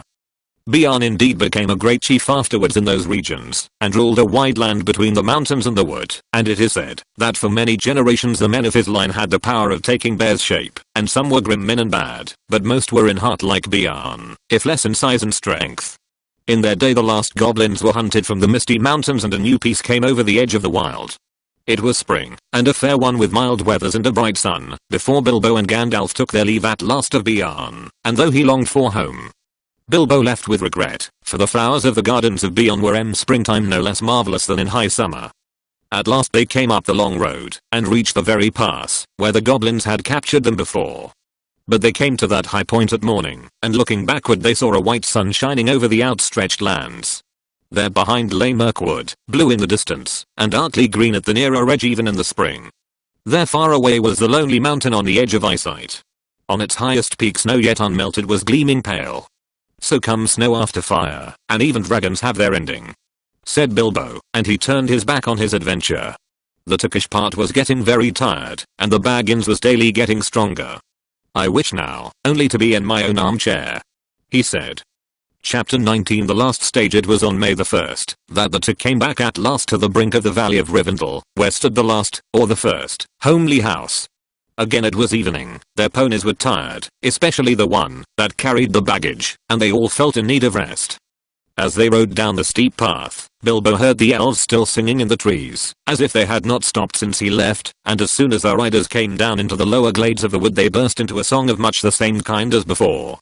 This is something like it. The dragon is withered, his bones are now crumbled, his armor is shivered, his splendor is humbled. The sword shall be rusted, and throne and crown perish with strength that men trusted, and wealth that they cherish. Here grass is still growing, and leaves are yet swinging, the white water flowing, and elves are yet singing. Come. Tra-la-la-lally. Come back to the valley. The stars are far brighter than gems without measure, the moon is far whiter than silver in treasure, the fire is more shining on hearth than the gloaming than gold won by mining, so why go a roaming? Oh. Tra-la-la-lally. Come back to the valley. Oh. Where are you going, so late in returning? The river is flowing, the stars are all burning. Oh. Whither so laden, so sad and so dreary? Here elf and elf maiden now welcome the weary with tra-la-la-lally. Come back to the valley, tra-la-la-lally fa-la-la-lally fa-la. Then the elves of the valley came out, and greeted them, and led them across the water to the house of Elrond. There a warm welcome was made them, and there were many eager ears that evening, to hear the tale of their adventures. Gandalf it was who spoke, for Bilbo was fallen quiet and drowsy. Most of the tale he knew, for he had been in it, and had himself told much of it to the wizard on their homeward way, or in the house of Beorn, but every now and again he would open one eye, and listen, when a part of the story which he did not yet know came in. It was in this way, that he learned where Gandalf had been to, for he overheard the words of the wizard to Elrond. It appeared that Gandalf had been to a great council of the White Wizards, masters of lore and good magic, and that they had at last driven the necromancer from his dark hold in the south of Mirkwood. Ere long now, Gandalf was saying, the forest will grow somewhat more wholesome. The north will be freed from that horror for many long years, I hope. Yet I wish he were banished from the world. It would be well indeed, said Elrond, but I fear that will not come about in this age of the world, or for many after. When the tale of their journeyings was told, there were other tales, and yet more tales, tales of long ago, and tales of new things, and tales of no time at all, till Bilbo's head fell forward on his chest, and he snored comfortably in a corner. He woke to find himself in a white bed, and the moon shining through an open window. Below it many elves were singing loud and clear on the banks of the stream. Sing all ye joyful, now sing all together. The wind's in the treetop, the wind's in the heather, the stars are in blossom, the moon is in flower, and bright are the windows of night in her tower. Dance all ye joyful, now dance all together. Soft is the grass, and let foot be like feather. The river is silver, the shadows are fleeting, merry is Maytime, and merry our meeting. Sing we now softly, and dreams let us weave him. Wind him in slumber and there let us leave him. The wanderer sleepeth. Now soft be his pillow. Lullaby. Lullaby. Alder and willow. Sigh no more pine, till the wind of the morn. Full moon. Dark be the land. Hush. Hush. Oak, ash, and thorn. Hushed be all water, till dawn is at hand. Well, merry people, said Bilbo looking out. What time by the moon is this? Your lullaby would waken a drunken goblin. Yet I thank you. And your snores would waken a stone dragon, yet we thank you, they answered with laughter. It is drawing towards dawn, and you have slept now, since the night's beginning. Tomorrow, perhaps, you will be cured of weariness.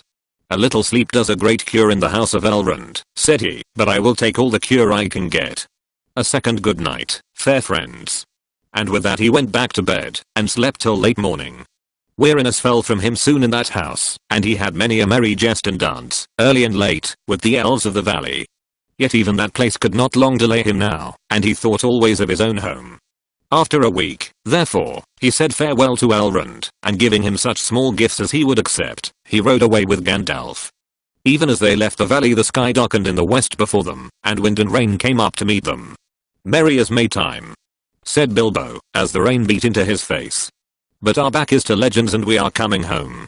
I suppose this is a first taste of it. There is a long road yet, said Gandalf. But it is the last road, said Bilbo. They came to the river, that marked the very edge of the borderland of the wild, and to the ford beneath the steep bank, which you may remember. The water was swollen both with the melting of the snows at the approach of summer, and with the day-long rain, but they crossed with some difficulty, and pressed forward, as evening fell, on the last stage of their journey. This was much as it had been before, except that the company was smaller, and more silent, also this time there were no trolls. At each point on the road Bilbo recalled the happenings and the words of a year ago. It seemed to him more like 10, so that, of course, he quickly noted the place where the pony had fallen in the river, and they had turned aside for their nasty adventure with Tom and Bert and Bill. Not far from the road they found the gold of the trolls, which they had buried, still hidden and under shade. I have enough to last me my time, said Bilbo, when they had dug it up. You had better take this, Gandalf. I dare say you can find a use for it. Indeed I can, said the wizard. But share and share alike. You may find you have more needs than you expect. So they put the golden bags, and slung them on the ponies, who were not at all pleased about it. After that their going was slower, for most of the time they walked. But the land was green and there was much grass through which the hobbit strolled along contentedly. He mopped his face with a red silk handkerchief. No, not a single one of his own had survived. He had borrowed this one from Elrond, for now June had brought summer, and the weather was bright and hot again. As all things come to an end, even this story, a day came at last, when they were in sight of the country, where Bilbo had been born and bred, where the shapes of the land, and of the trees were as well known to him as his hands and toes. Coming to a rise, he could see his own hill in the distance, and he stopped suddenly and said, "Roads go ever on, over rock and under tree, by caves where never sun has shone, by streams that never find the sea, over snow by winter sown, and through the merry flowers of June, over grass and over stone, and under mountains and the moon. Roads go ever on under cloud and under star, yet feet that wandering, have gone turn at last to home afar. Eyes that fire and sword have seen, and horror in the halls of stone look at last on meadows green and trees and hills they long have known." Gandalf looked at him. "My dear Bilbo," he said, "something is the matter with you. You are not the hobbit that you were." And so they crossed the bridge, and passed the mill by the river, and came right back to Bilbo's own door. "Bless me. What's going on?" he cried. There was a great commotion, and people of all sorts, respectable and unrespectable, were thick round the door, and many were going in and out, not even wiping their feet on the mat, as Bilbo noticed with annoyance. If he was surprised, they were more surprised still. He had arrived back in the middle of an auction. There was a large notice in black and red hung on the gate, stating that on June the 22nd Messrs. Grubb, and Bunhouse would sell by auction the effects of the late Bilbo Baggins Esquire, of Bag End, Underhill, Hobbiton. Sale to commence at 10 o'clock sharp. It was now nearly lunchtime, and most of the things had already been sold, for various prices from next to nothing to old songs, as is not unusual at auctions. Bilbo's cousins the Sackville Bagginses were, in fact, busy measuring his rooms to see if their own furniture would fit. In short, Bilbo was presumed dead, and not everybody that said so was sorry to find the presumption wrong. The return of Mr. Bilbo Baggins created quite a disturbance, both under the hill, and over the hill, and across the water. It was a great deal more than a 9-days wonder. The legal bother, indeed, lasted 4 years. It was quite a long time before Mr. Baggins was in fact admitted to be alive again. The people who had got specially good bargains at the sale took a deal of convincing, and in the end to save 6 time Bilbo had to buy back quite a lot of his own furniture. Many of his silver spoons mysteriously disappeared, and were never accounted for. Personally, he suspected the Sackville Bagginses. On their side, they never admitted that the returned Baggins was genuine, and they were not on friendly terms with Bilbo ever after. They really had wanted to live in his nice hobbit hole so very much. Indeed, Bilbo found he had lost more than spoons. He had lost his reputation. It is true that forever, after he remained an elf friend, and had the honor of dwarves, wizards, and all such folk as ever passed that way, that he was no longer quite respectable. He was in fact held by all the hobbits of the neighborhood to be queer, except by his nephews and nieces on the Took side, but even they were not encouraged in their friendship by their elders. I'm sorry to say he did not mind. He was quite content, and the sound of the kettle on his hearth was ever after more musical than it had been even in the quiet days before the unexpected party. His sword he hung over the mantelpiece. His coat of mail was arranged on a stand in the hall, until he lent it to a museum. His gold and silver was largely spent in presents, both useful and extravagant, which to a certain extent accounts for the affection of his nephews and his nieces. His magic ring he kept a great secret, for he chiefly used it when unpleasant callers came. He took to writing poetry, and visiting the elves, and though many shook their heads, and touched their foreheads, and said poor old Baggins. And though few believed any of his tales, he remained very happy to the end of his days, and those were extraordinarily long. One autumn evening some years afterwards, Bilbo was sitting in his study writing his memoirs. He thought of calling them There and Back Again, a hobbit's holiday, when there was a ring at the door. It was Gandalf and a dwarf, and the dwarf was actually Balin. Come in, said Bilbo, and soon they were settled in chairs by the fire. If Balin noticed that Mr. Baggins' waistcoat was more extensive, and had real gold buttons, Bilbo also noticed that Bum's beard was several inches longer, and his jeweled belt was of great magnificence. They fell to talking of their times together, of course, and Bilbo asked how things were going in the lands of the mountain. It seemed they were going very well. Bard had rebuilt the town in Dale, and men had gathered to him from the lake, and from south and west, and all the valley had become tilled again and rich, and the desolation was now filled with birds and blossoms in spring and fruit, and feasting in autumn. And Lake Town was refounded, and was more prosperous than ever, and much wealth went up and down the running river, and there was friendship in those parts between elves and dwarves and men. The old master had come to a bad end. Bard had given him much gold for the help of the lake people, but being of the kind that easily catches such disease, he fell under the dragon sickness, and took most of the gold, and fled with it, and died of starvation in the waste, deserted by his companions. The new master is of wiser kind, said Balin, and very popular, for, of course, he gets most of the credit for the present prosperity. They are making songs which say that in his day the rivers run with gold. Then the prophecies of the old songs have turned out to be true, after a fashion," said Bilbo. "Of course," said Gandalf. "And why should not they prove true? Surely you don't disbelieve the prophecies because you had a hand in bringing them about yourself? You don't really suppose, do you, that all your adventures and escapes were managed by mere luck, just for your sole benefit? You are a very fine person, Mr. Baggins, and I'm very fond of you, but you are only quite a little fellow in a wide world after all." "Thank goodness," said Bilbo laughing, and handed him the tobacco jar.